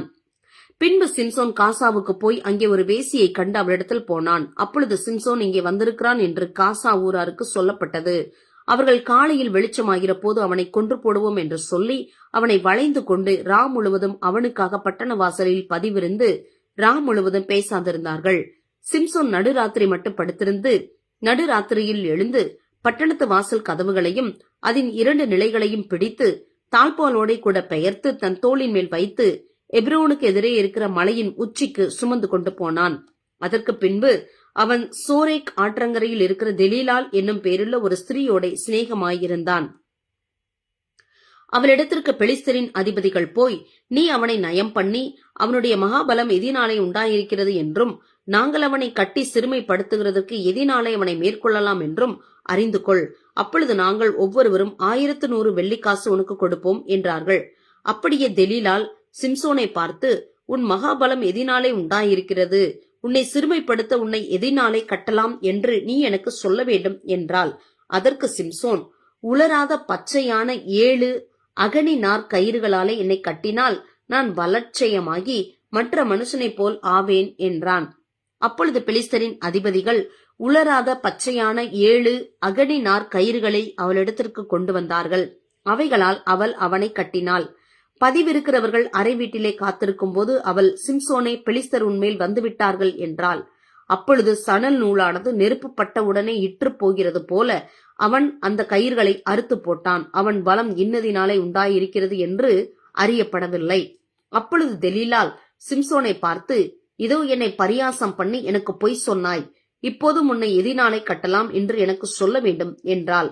அதற்கு அவன், இதுவரைக்கும் ஒரு வேளைக்கும் வழங்காதிருக்கிற புது கயிர்களால் என்னை இறுக கட்டினால் நான் பலட்சயமாகி மற்ற மனுஷனைப் போல் ஆவேன் என்றான். அப்பொழுது தெலீலால் புது கயிர்களை வாங்கி அவைகளால் அவனை கட்டி, சிம்சோனே, பெலிஸ்தர் உன்மேல் வந்துவிட்டார்கள் என்றால். பதிவிருக்கிறவர்கள் அறை வீட்டில் இருந்தார்கள். ஆனாலும் அவன் தன் புயங்களில் இருந்த கயிர்களை ஒரு நூலை போல அறுத்து போட்டான். பின்பு தெலீலால் சிம்சோனை பார்த்து, இதுவரைக்கும் என்னை பரியாசம் பண்ணி எனக்கு பொய் சொன்னாய், உன்னை எதினாலே கட்டலாம் என்று எனக்கு சொல்ல வேண்டும் என்றாள். அதற்கு அவன், நீ என் தலைமயிரின் 7 ஜடைகளை நெசவு போல் பாவோடே பின்னிவிட்டால் ஆகும் என்றான். அப்படியே அவள் செய்த அவைகளை ஆணி அடித்து மாட்டி சிம்சோனை பெலிஸ்தரின் மேல் வந்துவிட்டார்கள் என்றாள். அவன் நித்திரை விட்டு எழும்பு நெசவு ஆணியையும் நூல் பாவையும் கூட பிடுங்கிக் கொண்டு போனான். அப்பொழுது அவள் அவனை பார்த்து, உன் இருதயம் என்னோடு இராதிருக்க உன்னை சிநேகிக்கிறேன் என்று நீ எப்படி சொல்லுகிறாய்? நீ இந்த 3 விசையும் என்னை பரியாசம் பண்ணினாய் அல்லவா? உன்னுடைய மகாபலம் எதினாலே உண்டாயிருக்கிறது என்று எனக்கு சொல்லாமல் போனாயே என்று சொல்லி இப்படி அவனை தினம் தினம் தன் வார்த்தைகளினாலே நெருக்கி அலட்டிக் கொண்டிருக்கிறதினால் சாகத்தக்கதாய் அவன் ஆத்துமா விசனப்பட்டு தன் இருதயத்தை எல்லாம் அவளுக்கு வெளிப்படுத்தி, சவரன் கத்தி என் தலையின் மேல் படவில்லை. நான் என் தாயின் கற்பத்தில் பிறந்தது முதல் தேவனுக்கென்று நசரேயன் ஆனவன். என் தலை சிரைக்கப்பட்டால் என் பலம் என்னை விட்டு போகும். அதனாலே நான் பலட்சயமாகி மற்ற எல்லா மனுஷரை போலும் ஆவேன் என்று அவளிடத்தில் சொன்னான். அவன் தன் இருதயத்தை எல்லாம் தனக்கு வெளிப்படுத்தினதை தெலீலாள் கண்டபோது அவள் பெலிஸ்தரின் அதிபதிகளுக்கு ஆள் அனுப்பி, இந்த ஒரு விசை வாருங்கள், அவள் தன் இருதயத்தை எனக்கு வெளிப்படுத்தினான் என்று சொல்லச் சொன்னாள். அப்பொழுது பெலிஸ்தரின் அதிபதிகள் வெள்ளி காசுகளை தங்கள் கையில் எடுத்துக்கொண்டு அவளிடத்துக்கு வந்தார்கள். அவள் அவனை தன் மடியிலே நித்திரை செய்ய பண்ணி ஒருவனை அழைத்து அவன் தலைமயிரின் 7 ஜடைகளையும் சிறைப்பித்து அவனை சிறுமைப்படுத்த தொடங்கினாள். அவன் பலம் அவனை விட்டு நீங்கிற்று. அப்பொழுது அவள், சிம்சோனே, பெலிஸ்தர் உன்மேல் வந்துவிட்டார்கள் என்றால் அவன் நித்திரை விட்டு எழுந்து, கர்த்தர் தன்னை விட்டு விலகினதை அறியாமல் எப்போதும் போல உதறி போட்டு வெளியே போவேன் என்றான். பெலிஸ்தர் அவனை பிடித்து அவன் கண்களை பிடுங்கி அவனை காசாவுக்கு கொண்டு போய் அவனுக்கு 2 வெண்கல விலங்கு போட்டு சிறைச்சாலையிலே மாவரைத்து கொண்டிருக்க வைத்தார்கள். அவன் தலைமயிர் சிரைக்கப்பட்ட பின்பு திரும்பவும் முளைக்க தொடங்கிற்று. பெலிஸ்தரின் பிரபுக்கள், நம்முடைய பகைஞனாகிய சிம்சோனை நம்முடைய தேவன் நம்முடைய கையில் ஒப்புக் கொடுத்தார் என்று சொல்லி தங்கள் தேவனாகிய தாகோனுக்கு ஒரு பெரிய பலி செலுத்தவும் சந்தோஷம் கொண்டாடவும் கூடி வந்தார்கள். ஜனங்கள் அவனை கண்டவுடனே, நம்முடைய தேசத்தை பாழாக்கி நம்மில் அநேகரை கொன்று போட்ட நம்முடைய பகைஞனை நம்முடைய தேவன் நமது கையில் ஒப்புக் கொடுத்தார் என்று சொல்லி தங்கள் தேவனை புகழ்ந்தார்கள். இப்படி அவர்கள் மனமகிழ்ச்சியாய் இருக்கும்போது, நமக்கு முன்பாக வேடிக்கை காட்டும்படிக்கு சிம்சோனை கூட்டிக் கொண்டு வாருங்கள் என்றார்கள். அப்பொழுது சிம்சோனை சிறைச்சாலையிலிருந்து கூட்டிக் கொண்டு வந்தார்கள். அவர்களுக்கு முன்பாக வேடிக்கை காட்டினான். அவனை தூண்களுக்கு நடுவே நிறுத்தினார்கள். சிம்சோன் தனக்கு கைலாகு கொடுத்து நடத்துகிற பிள்ளையாண்டானோடே, வீட்டை தாங்குகிற தூண்களிலே நான் சாய்ந்து கொண்டிருக்கும்படி அவைகளை நான் தடவி பார்க்கட்டும் என்றான். அந்த வீடு புருஷராலும் ஸ்திரீகளாலும் நிறைந்திருந்தது. அங்கே பெலிஸ்தரின் சகல பிரபுக்களும் வீட்டின் மேல் புருஷரும் ஸ்திரீகளுமாக ஏறக்குறைய 3000 பேர் சிம்சோன் வேடிக்கை காட்டுகிறதை பார்த்து கொண்டிருந்தார்கள். அப்பொழுது சிம்சோன் கர்த்தரை நோக்கி கூப்பிட்டு, கர்த்தராகிய ஆண்டவரே, நான் என் 2 கண்களுக்காக ஒரே தீர்வையாய் பெலிஸ்தர் கையிலே பழிவாங்கும்படிக்கு இந்த ஒரு விசை மாத்திரம் என்னை நினைத்தருளும். தேவனே, பலப்படுத்தும் என்று சொல்லி சிம்சோன் அந்த வீட்டை தாங்கி நிற்கிற 2 நடு தூண்களில் ஒன்றை தன் வலது கையினாலும் மற்றொன்றை தன் இடது கையினாலும் பிடித்துக்கொண்டு, என் ஜீவன் பெலிஸ்தரோடே கூட மடிய கடவது என்று சொல்லி பலமாய் சாய்க்க அந்த வீடு அதில் இருந்த பிரபுக்கள் மேலும் எல்லா ஜனங்கள் மேலும் விழுந்தது. இவ்விதமாய் அவன் உயிரோடு இருக்கையில் அவனால் கொல்லப்பட்டவர்களை பார்க்கிலும் அவன் சாகும்போது அவனால் கொல்லப்பட்டவர்கள் அதிகமாயிருந்தார்கள். பின்பு அவன் சகோதரரும் அவன் தகப்பன் வீட்டார் அனைவரும் போய் அவனை எடுத்துக்கொண்டு வந்து சோராவுக்கும் எஸ்தாவோலுக்கும் நடுவே அவன் தகப்பனாகிய மனோவாவின் கல்லறையில் அடக்கம் பண்ணினார்கள். அவன் இஸ்ரவேலை 20 வருஷம் நியாயம் விசாரித்தான். எப்பிராயிம் மலை தேசத்தானாகிய மீகா என்னும் பேருள்ள ஒரு மனுஷன் இருந்தான். அவன் தன் தாயை நோக்கி, உன்னிடத்தில் இருந்து 1100 வெள்ளிக்காசு களவு போயிற்றே, அதை குறித்து என் காதுகள் கேட்க நீ சாபமிட்டாயே, அந்த பணம் இதோ என்னிடத்தில் இருக்கிறது, அதை எடுத்தவன் நான் தான் என்றான். அதற்கு அவன் தாய், என் மகனே, நீ கர்த்தரால் ஆசீர்வதிக்கப்படுவாய் என்றாள். அவன் அந்த 1100 வெள்ளிக்காசை தன் தாயினிடத்தில் திரும்ப கொடுத்தான். அவள் வெட்டப்பட்ட ஒரு சுரூபத்தையும் வார்ப்பிக்கப்பட்ட ஒரு விக்கிரகத்தையும் உண்டு பண்ண, நான் என் கையிலிருந்த இந்த வெள்ளியை என் மகனுக்காக முற்றிலும் கர்த்தருக்கென்று நியமித்தேன், இப்போதும் இதை உனக்கு திரும்ப கொடுக்கிறேன் என்றாள். அவன் அந்த வெள்ளியை தன் தாய்க்கு திரும்ப கொடுத்தான். அப்பொழுது அவன் தாய் 200 வெள்ளிக்காசை எடுத்து தட்டான் கையிலே கொடுத்தாள். அவன் அதனாலே வெட்டப்பட்ட ஒரு சுரூபத்தையும் வார்ப்பிக்கப்பட்ட ஒரு விக்கிரகத்தையும் பண்ணினான். அவைகள் மீகாவின் வீட்டில் இருந்தது. மீகா சுவாமிக்கு ஒரு அறை வீட்டை நியமித்து வைத்திருந்தான். அவன் ஒரு ஏபோத்தையும் சுரூபங்களையும் உண்டு பண்ணி தன் குமாரரில் ஒருவனை பிரதிஷ்டை பண்ணினான். இவன் அவனுக்கு ஆசாரியனானான். அந்நாட்களில் இஸ்ரவேலிலே ராஜா இல்லை. அவனவன் தன் தன் பார்வைக்கு சரி போனபடி செய்து வந்தான். யூதாவில் உள்ள பெத்லகேம் ஊரானும் லேவியனுமான ஒரு வாலிபன் அங்கே தங்கியிருந்தான். அந்த மனுஷன் எங்கேயாகிலும் பரதேசியாய் போய் தங்கும்படிக்கு யூதாவில் உள்ள பெத்லகேம் ஊரை விட்டு புறப்பட்டு பிரயாணம் போகையில் எபிராயிம் மலைதேசத்தில் இருக்கிற மீகாவின் வீட்டில் வந்து சேர்ந்தான். எங்கே இருந்து வந்தாய் என்று மீகா அவனை கேட்டதற்கு அவன், நான் யூதாவிலுள்ள பெத்லகேம் ஊரானாகிய லேவியன், எங்கேயாகிலும் போய் தங்கப் போகிறேன் என்றான். அப்பொழுது மீகா, நீ என்னிடத்தில் இரு, நீ எனக்கு தகப்பனும் ஆசாரியனுமாயிருப்பாய். நான் உனக்கு வருஷத்திலே 10 வெள்ளிக்காசையும் மாற்று வஸ்திரத்தையும் உனக்கு வேண்டிய ஆகாரத்தையும் கொடுப்பேன் என்று அவனிடத்தில் சொன்னான். அப்படியே லேவியன் உள்ளே போனான்.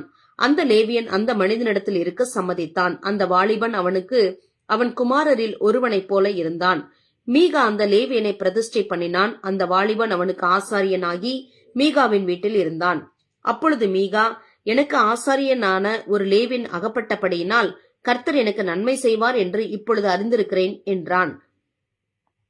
அந்நாட்களில் இஸ்ரவேலிலே ராஜா இல்லை. தான் கோத்திரத்தார் குடியிருக்கிறதற்கு தங்களுக்கு சுதந்திரம் தேடினார்கள். அந்நாள் வரைக்கும் அவர்களுக்கு இஸ்ரவேல் கோத்திரங்கள் நடுவே போந்த சுதந்திரம் கிடைக்கவில்லை. ஆகையால் தேசத்தை உளவு பார்த்து வரும்படி தான் புத்திரர் தங்கள் கோத்திரத்திலே பலத்த மனுஷராகிய 5 பேரை தங்கள் எல்லைகளில் இருக்கிற சோராவிலும் எஸ்தாவோலிலும் இருந்து அனுப்பி, நீங்கள் போய் தேசத்தை ஆராய்ந்து பார்த்து வாருங்கள் என்று அவர்களுடைய சொன்னார்கள். அவர்கள் எபிராயிம் மலை தேசத்தில் இருக்கிற மீகாவின் வீடு மட்டும் போய் அங்கே தங்கினார்கள். அவர்கள் மீகாவின் வீட்டண்டை இருக்கையில் லேவியனான வாலிபனுடைய சத்தத்தை அறிந்து அங்கே அவனிடத்தில் போய், உன்னை இங்கே அழைத்து வந்தது யார்? இவ்விடத்தில் என்ன செய்கிறாய்? உனக்கு இங்கே இருக்கிறது என்ன என்று அவனிடத்தில் கேட்டார்கள். அதற்கு அவன், இன்னபடி மீகா எனக்கு செய்தான், எனக்கு சம்பளம் பொருத்தினான், அவனுக்கு ஆசாரியனானேன் என்றான். அப்பொழுது அவர்கள் அவனை நோக்கி, எங்கள் பிரயாணம் அனுகூலமாய் முடியுமா என்று நாங்கள் அறியும்படி தேவனிடத்தில் கேள் என்றார்கள். அவர்களுக்கு அந்த ஆசாரியன், சமாதானத்தோட போங்கள், உங்கள் பிரயாணம் கர்த்தருக்கு ஏற்றது என்றான். அப்பொழுது அந்த 5 மனுஷரும் புறப்பட்டு லாயிசுக்கு போய் அதில் குடியிருக்கிற ஜனங்கள் சீதோனியருடைய வழக்கத்தின்படியே பயமில்லாமல் அமெரிக்கையாய் சுகமுமாய் இருக்கிறதையும், தேசத்திலே அவர்களை அடக்கியாள யாதொரு அதிகாரியும் இல்லை என்பதையும், அவர்கள் சீதோனியருக்கு தூரமானவர்கள் என்பதையும், அவர்களுக்கு ஒருவரோடும் கவை காரியம் இல்லை என்பதையும் கண்டு சோராவிலும் எஸ்தாவோலிலும் இருக்கிற தங்கள் சகோதரரிடத்துக்கு திரும்பி வந்தார்கள். அவர்கள் சகோதரர், நீங்கள் கொண்டு வருகிற செய்தி என்ன என்று அவர்களை கேட்டார்கள். அதற்கு அவர்கள், எழும்புங்கள், அவர்களுக்கு விரோதமாய் போவோம், வாருங்கள், அந்த தேசத்தை பார்த்தோம், அது மிகவும் நன்றாயிருக்கிறது. நீங்கள் சும்மா இருப்பீர்களா? அந்த தேசத்தை சுதந்திரித்துக் கொள்ளும்படி புறப்பட்டு போக அசதியாய் இராதேயுங்கள். நீங்கள் அங்கே சேரும்போது சுகமாய் குடியிருக்கிற ஜனங்களிடத்தில் சேருவீர்கள். அந்த தேசம் விஸ்தாரமாயிருக்கிறது. தேவன் அதை உங்கள் கையில் ஒப்புக் கொடுத்தார். அது பூமியில் உள்ள சகல வஸ்துவும் குறைவில்லாமல் இருக்கிற இடம் என்றார்கள். அப்பொழுது சோராவிலும் எஸ்தாவோலிலும் இருக்கிற தான் கோத்திரத்தாரில் 600 பேர் ஆயுதபாணிகளாய் அங்கே இருந்து புறப்பட்டு போய் யூதாவில் உள்ள கீரியாத் யாரிமிலே பாளையமிறங்கினார்கள். ஆதலால் அது இந்நாள் வரைக்கும் மக்னிதான் என்னப்படும். அது கீரியாத் யாரிமின் பின்னாலே இருக்கிறது. பின்பு அவர்கள் அங்கே இருந்து எப்ராயிம் மலைக்கு போய் மீகாவின் வீடு மட்டும் வந்தார்கள். அப்பொழுது லாயிசின் நாட்டை உளவு பார்க்க போய் வந்த 5 மனுஷர் தங்கள் சகோதரரை பார்த்து, இந்த வீடுகளில் ஏபோத்தும் சுரூபங்களும் வெட்டப்பட்ட விக்கிரகமும் வார்ப்பிக்கப்பட்ட விக்கிரகமும் இருக்கிறது என்று உங்களுக்கு தெரியுமா? இப்போதும் நீங்கள் செய்ய வேண்டியதை யோசித்துக் கொள்ளுங்கள் என்றார்கள். அப்பொழுது அவ்விடத்திற்கு திரும்பி மீகாவின் வீட்டில் இருக்கிற லேவியனான வாலிபனின் வீட்டிலே வந்து அவனிடத்தில் சுக செய்தி விசாரித்தார்கள். ஆயுத பாணிகளாகிய தான் புத்திரர் 600 பேரும் வாசற்படியிலே நின்றார்கள். ஆசாரியனும் ஆயுத பாணிகளாகிய 600 பேரும் வாசற்படியிலே நிற்கையில் தேசத்தை உளவு பார்க்க போய் வந்த அந்த 5 மனுஷர் உள்ளே புகுந்து வெட்டப்பட்ட விக்கிரகத்தையும் ஏபோத்தையும் சுரூபங்களையும் வார்ப்பிக்கப்பட்ட விக்கிரகத்தையும் எடுத்துக்கொண்டு வந்தார்கள். அவர்கள் மீகாவின் வீட்டிற்குள் புகுந்து வெட்டப்பட்ட விக்கிரகத்தையும் ஏபோத்தையும் சுரூபங்களையும் வார்ப்பிக்கப்பட்ட விக்கிரகத்தையும் எடுத்துக்கொண்டு வருகிற போது ஆசாரியன் அவர்களை பார்த்து, நீங்கள் செய்கிறது என்ன என்று கேட்டான். அதற்கு அவர்கள், நீ பேசாதே, உன் வாயை மூடிக்கொண்டு எங்களோட கூட வந்து எங்களுக்கு தகப்பனும் ஆசாரியனுமாயிரு. நீ ஒரே ஒருவன் வீட்டுக்கு ஆசாரியனாய் இருக்கிறது நல்லதோ? இஸ்ரவேலில் ஒரு கோத்திரத்திற்கும் வம்சத்திற்கும் ஆசாரியனாய் இருக்கிறது நல்லதோ என்றார்கள். அப்பொழுது ஆசாரியனுடைய மனது இதயமையப்பட்டு அவன் ஏபோத்தையும் சுரூபங்களையும் வெட்டப்பட்ட விக்கிரகத்தையும் எடுத்துக்கொண்டு ஜனங்களுக்குள்ளே புகுந்தான். அவர்கள் திரும்பும்படி புறப்பட்டு பிள்ளைகளையும் ஆடு மாடுகளையும் பண்டம்பாடிகளையும் தங்களுக்கு முன்னே போகும்படி செய்தார்கள். அவர்கள் புறப்பட்டு மீகாவின் வீட்டை விட்டு கொஞ்ச தூரம் போன போது மீகாவின் வீட்டிற்கு அயல் வீட்டார் கூட்டம் கூடி தான் புத்திரரை தொடர்ந்து வந்து அவர்களை பார்த்து கூப்பிட்டார்கள். அவர்கள் திரும்பி பார்த்து மீகாவை நோக்கி, நீ இப்படி கூட்டத்துடன் வருகிற காரியம் என்ன என்று கேட்டார்கள். அதற்கு அவன், நான் உண்டு பண்ணின என்னுடைய தெய்வங்களையும் அந்த ஆசாரியனையும் கூட நீங்கள் கொண்டு போகிறீர்களே, இனி எனக்கு என்ன இருக்கிறது? நீ கூப்பிடுகிற காரியம் என்ன என்று நீங்கள் என்னிடத்தில் எப்படி கேட்கலாம் என்றான். தான் புத்திரர் அவனை பார்த்து, எங்கள் காதுகள் கேட்க கூக்குரல் இடாதே, இட்டால் கோபிகள் உங்கள் மேல் விழுவார்கள்.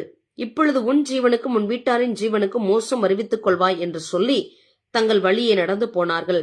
அவர்கள் தன்னை பார்க்கிலும் பலத்தவர்கள் என்று மீகா கண்டு அவன் தன் வீட்டுக்கு திரும்பினான். அவர்களோ மீகா உண்டு பண்ணினவைகளையும் அவனுடைய ஆசாரியனையும் கொண்டு போய் பயமில்லாமல் சுகமாயிருக்கிற லாயீஸ் ஊர் ஜனங்களிடத்தில் சேர்த்து அவர்களை பட்டய கருக்கினால் வெட்டி பட்டணத்தை அக்கினியால் சுட்டெரித்து போட்டார்கள்.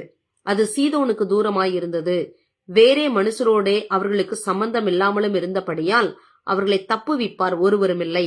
அந்த பட்டணம் பெத்ரேகோபுக்கு சமீபமான பள்ளத்தாக்கில் இருந்தது. அவர்கள் அதை திரும்ப கட்டி அதிலே குடியிருந்து பூர்வத்திலே லாயிஸ் என்னும் பேர் கொண்டிருந்த அந்த பட்டணத்திற்கு இஸ்ரவேலுக்கு பிறந்த தங்கள் தகப்பனாகிய தானுடைய நாமத்தின்படியே தான் என்று பெயரிட்டார்கள். அப்பொழுது தான் புத்திரர் அந்த சுரூபத்தை தங்களுக்கு ஸ்தாபித்துக் கொண்டார்கள். மனாசேயின் குமாரனாகிய கெர்சோனின் மகன் யோனத்தானும் அவன் குமாரரும் அந்த தேசத்தார் சிறைப்பட்டு போன நாள் மட்டும் தான் கோத்திரத்தாருக்கு ஆசாரியராய் இருந்தார்கள். தேவனுடைய ஆலயம் சீலோவில் இருந்த காலம் முழுவதும் அவர்கள் மீகா உண்டு பண்ணின சுரூபத்தை வைத்துக் கொண்டு இருந்தார்கள். இஸ்ரவேலில் ராஜா இல்லாத நாட்களிலே எப்பிராயிம் மலைகள் அருகே பரதேசியாய் தங்கின ஒரு லேவியன் இருந்தான். அவன் யூதாவில் உள்ள பெத்லகேம் ஊராளாகிய ஒரு ஸ்திரீயை தனக்கு மறுமனையாட்டியாக கொண்டிருந்தான். அவள் அவனுக்கு துரோகமாய் விபச்சாரம் பண்ணி அவனை விட்டு யூதா தேசத்துக்கு பெத்லகேம் ஊரில் இருக்கிற தன் தகப்பன் வீட்டுக்கு போய் அங்கே 4 மாதம் வரைக்கும் இருந்தாள். அவள் புருஷன் அவளோடே நலவு சொல்லவும் அவளை திரும்ப அழைத்து வரவும் 2 கழுதைகளை ஆயத்தப்படுத்தி தன் வேலைக்காரனை கூட்டிக் கொண்டு அவளிடத்துக்கு போனான். அப்பொழுது அவள் அவனை தன் தகப்பன் வீட்டுக்கு அழைத்து கொண்டு போனால் ஸ்திரீயின் தகப்பன் அவளை கண்ட போது சந்தோஷமாய் ஏற்றுக்கொண்டு ஸ்திரீயின் தகப்பனாகிய அவனுடைய மாமன் அவனை இருத்திக் கொண்டதினால் 3 நாள் அவனோடு இருந்தான். அவர்கள் அங்கே புசித்து குடித்து ராத்தங்கினார்கள். 4ஆம் நாள் காலமே அவர்கள் எழுந்திருந்த போது அவன் பிரயாணப்படுகையில் ஸ்திரீயின் தகப்பன் தன் மருமகனை நோக்கி, கொஞ்சம் அப்பம் புசித்து உன் மனதை தேற்றிக்கொள், பிற்பாடு நீங்கள் போகலாம் என்றான். அவர்கள் உட்கார்ந்து இருவரும் கூட புசித்து குடித்தார்கள். ஸ்திரீயின் தகப்பன் அந்த மனுஷனை பார்த்து, நீ தயவு செய்து உன் இருதயம் மகிழ்ச்சியடைய ராத்திரிக்கும் இரு என்றான். அப்படியே போகிறதற்கு அந்த மனுஷன் எழுந்தபோது அவனுடைய மாமன் அவனை வருந்திக் கொண்டதினால் அவன் அன்று ராத்திரியும் அங்கே இருந்தான். 5ஆம் நாளிலே அவன் போகிறதற்கு அதிகாலம் எழுந்திருந்த போது ஸ்திரீயின் தகப்பன், இருந்து உன் இருதயத்தை தேற்றிக்கொள் என்றான். அப்படியே அந்தி நேரம் மட்டும் தாமதித்திருந்து இருவரும் போஜனம் பண்ணினார்கள்.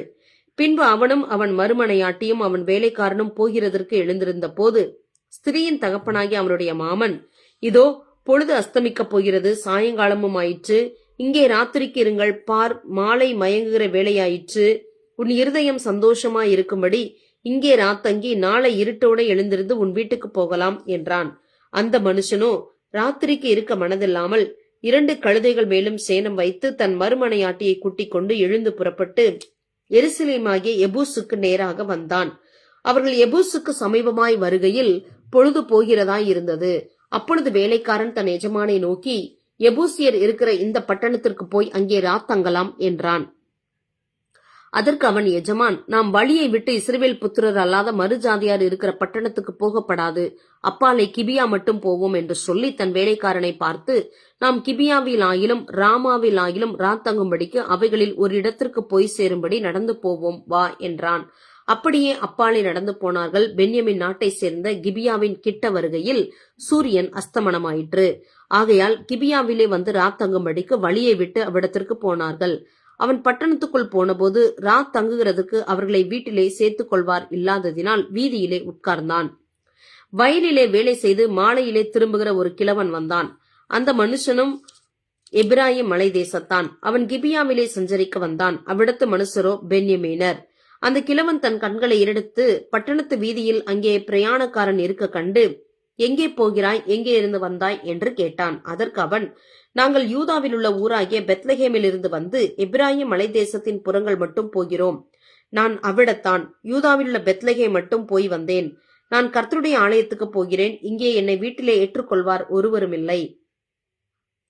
எங்கள் கழுதைகளுக்கு வைக்கோலும் தீவனமும் உண்டு. எனக்கும் உமது அடியாளுக்கும் உமது அடியானோடு இருக்கிற வேலைக்காரனுக்கும் அப்பமும் திராட்சரசமும் உண்டு. ஒன்றிலும் குறைவில்லை என்றான். அப்பொழுது அந்த கிழவன், உனக்கு சமாதானம், உன் குறைவுகள் எல்லாம் என் மேல் இருக்கட்டும், வீதியிலே மாத்திரம் ராத்தங்க வேண்டாம் என்று சொல்லி அவனை தன் வீட்டுக்குள் அழைத்து கொண்டு போய் கழுதைகளுக்கு தீவனம் போட்டான். அவர்கள் தங்கள் கால்களை கழுவிக்கொண்டு புசித்து குடித்தார்கள். அவர்கள் மன மகிழ்ச்சியாய் இருக்கிற போது இதோ பேணியாளின் மக்களாகி அந்த ஊர் மனுஷரில் சிலர் அந்த வீட்டை சூழ்ந்து கொண்டு கதவை தட்டி, உன் வீட்டிலே வந்த அந்த மனுஷரை நாங்கள் அறியும்படிக்கு வெளியே கொண்டு வா என்று வீட்டுக்காரனாகிய அந்த கிழவனோட சொன்னார்கள். அப்பொழுது வீட்டுக்காரனாகிய அந்த மனுஷன் வெளியே அவர்களிடத்தில் போய், இப்படி செய்ய வேண்டாம் என் சகோதரரே, இப்படிப்பட்ட பொல்லாப்பை செய்ய வேண்டாம். அந்த மனுஷன் என் வீட்டிற்குள் வந்திருக்கையில் இப்படி கொத்த மதிகேட்டை செய்யீர்களாக.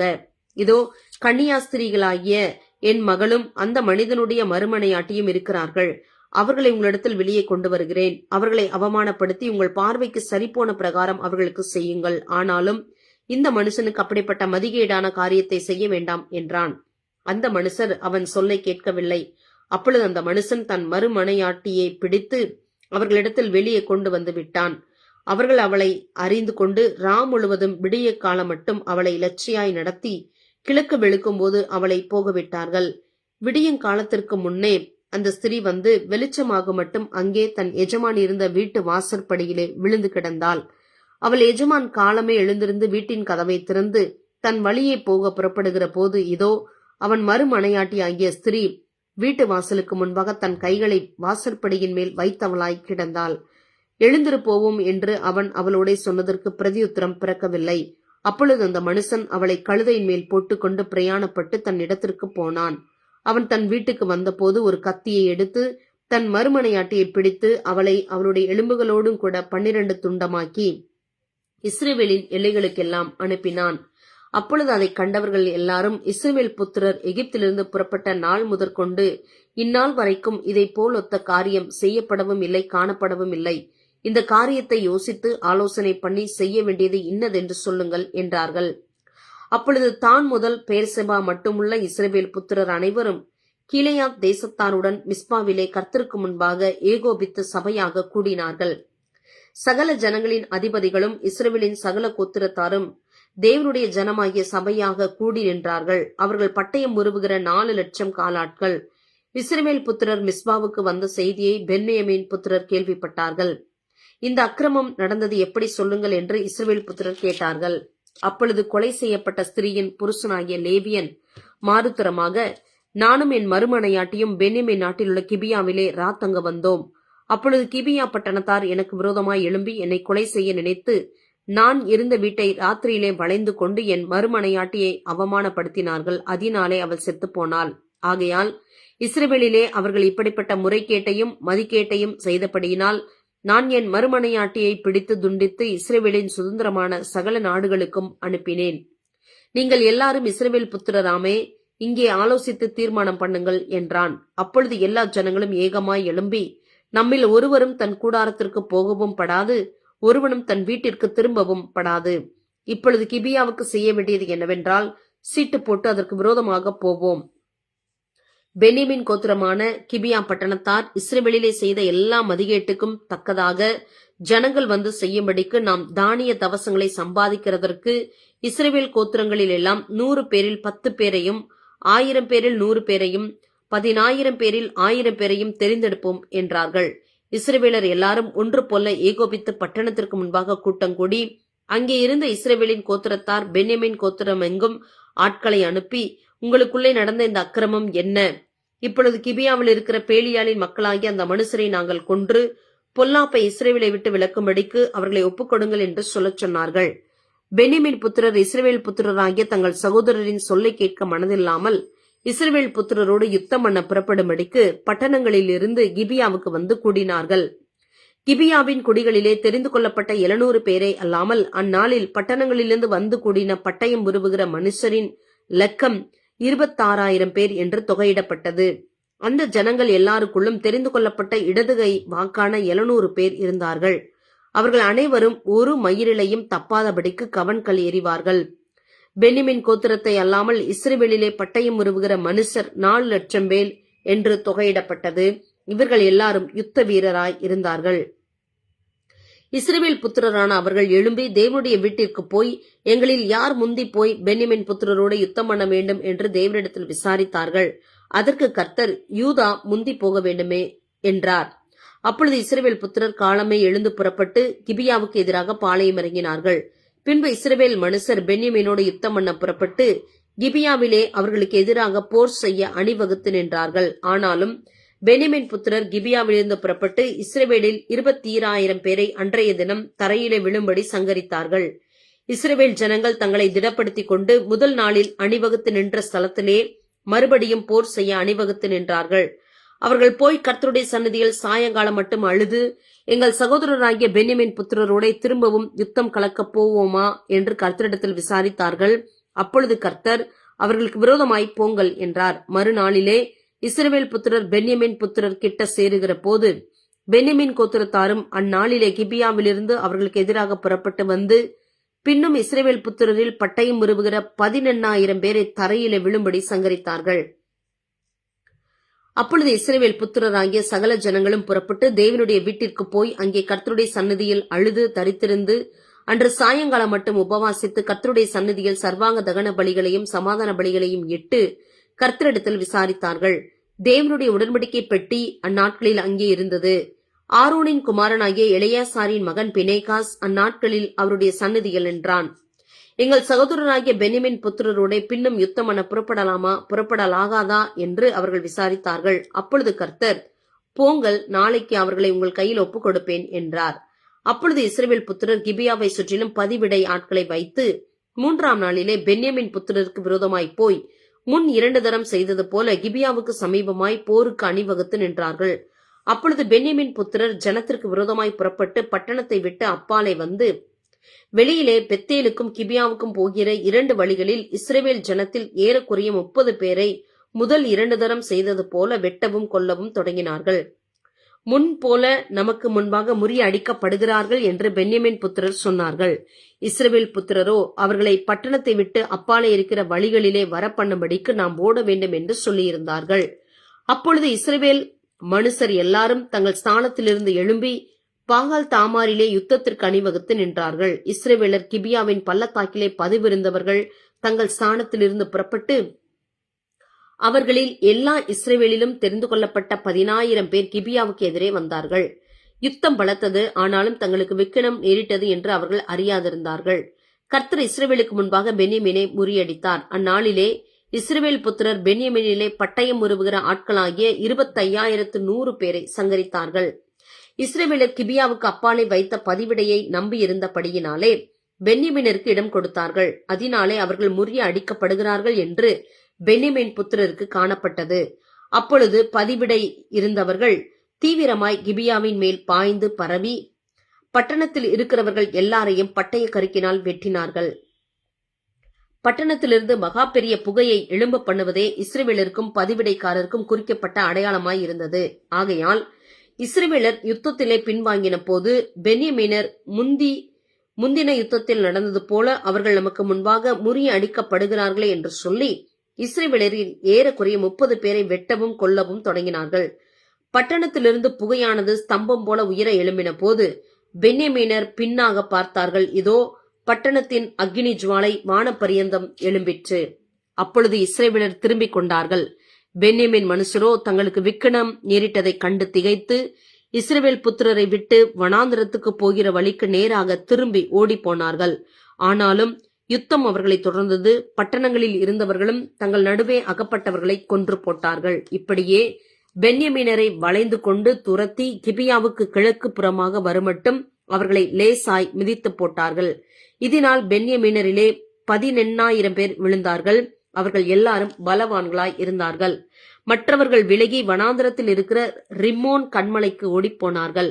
அவர்களில் இன்னும் 5,000 பேரை வழிகளிலே கொன்று மற்றவர்களை கீதோ மட்டும் பின்தொடர்ந்து அவர்களில் 2,000 பேரை வெட்டி போட்டார்கள். இவ்விதமாய் பென்யமீனரில் அந்நாளில் விழுந்தவர்கள் எல்லாரும் 25,000 பேர். அவர்கள் எல்லாரும் பட்டயம் உருவுகிற பலவான்களாய் இருந்தார்கள். 600 பேர் திரும்பிக் கொண்டு ஓடி வனாந்தரத்தில் இருக்கிற ரிம்மோன் கண்மலைக்கு போய் ரிம்மோன் கண்மலையிலே 4 மாதம் இருந்தார்கள். இஸ்ரவேலரோ பென்யமீன் புத்திரர் மேல் திரும்பி பட்டணத்தில் மனுஷர் தொடங்கி மிருகங்கள் மட்டும் கண்டவைகள் எல்லாவற்றையும் பட்டய கிரக்கினால் வெட்டி கண்ட பட்டணங்களை எல்லாம் அக்னியால் கொளுத்தி போட்டார்கள்.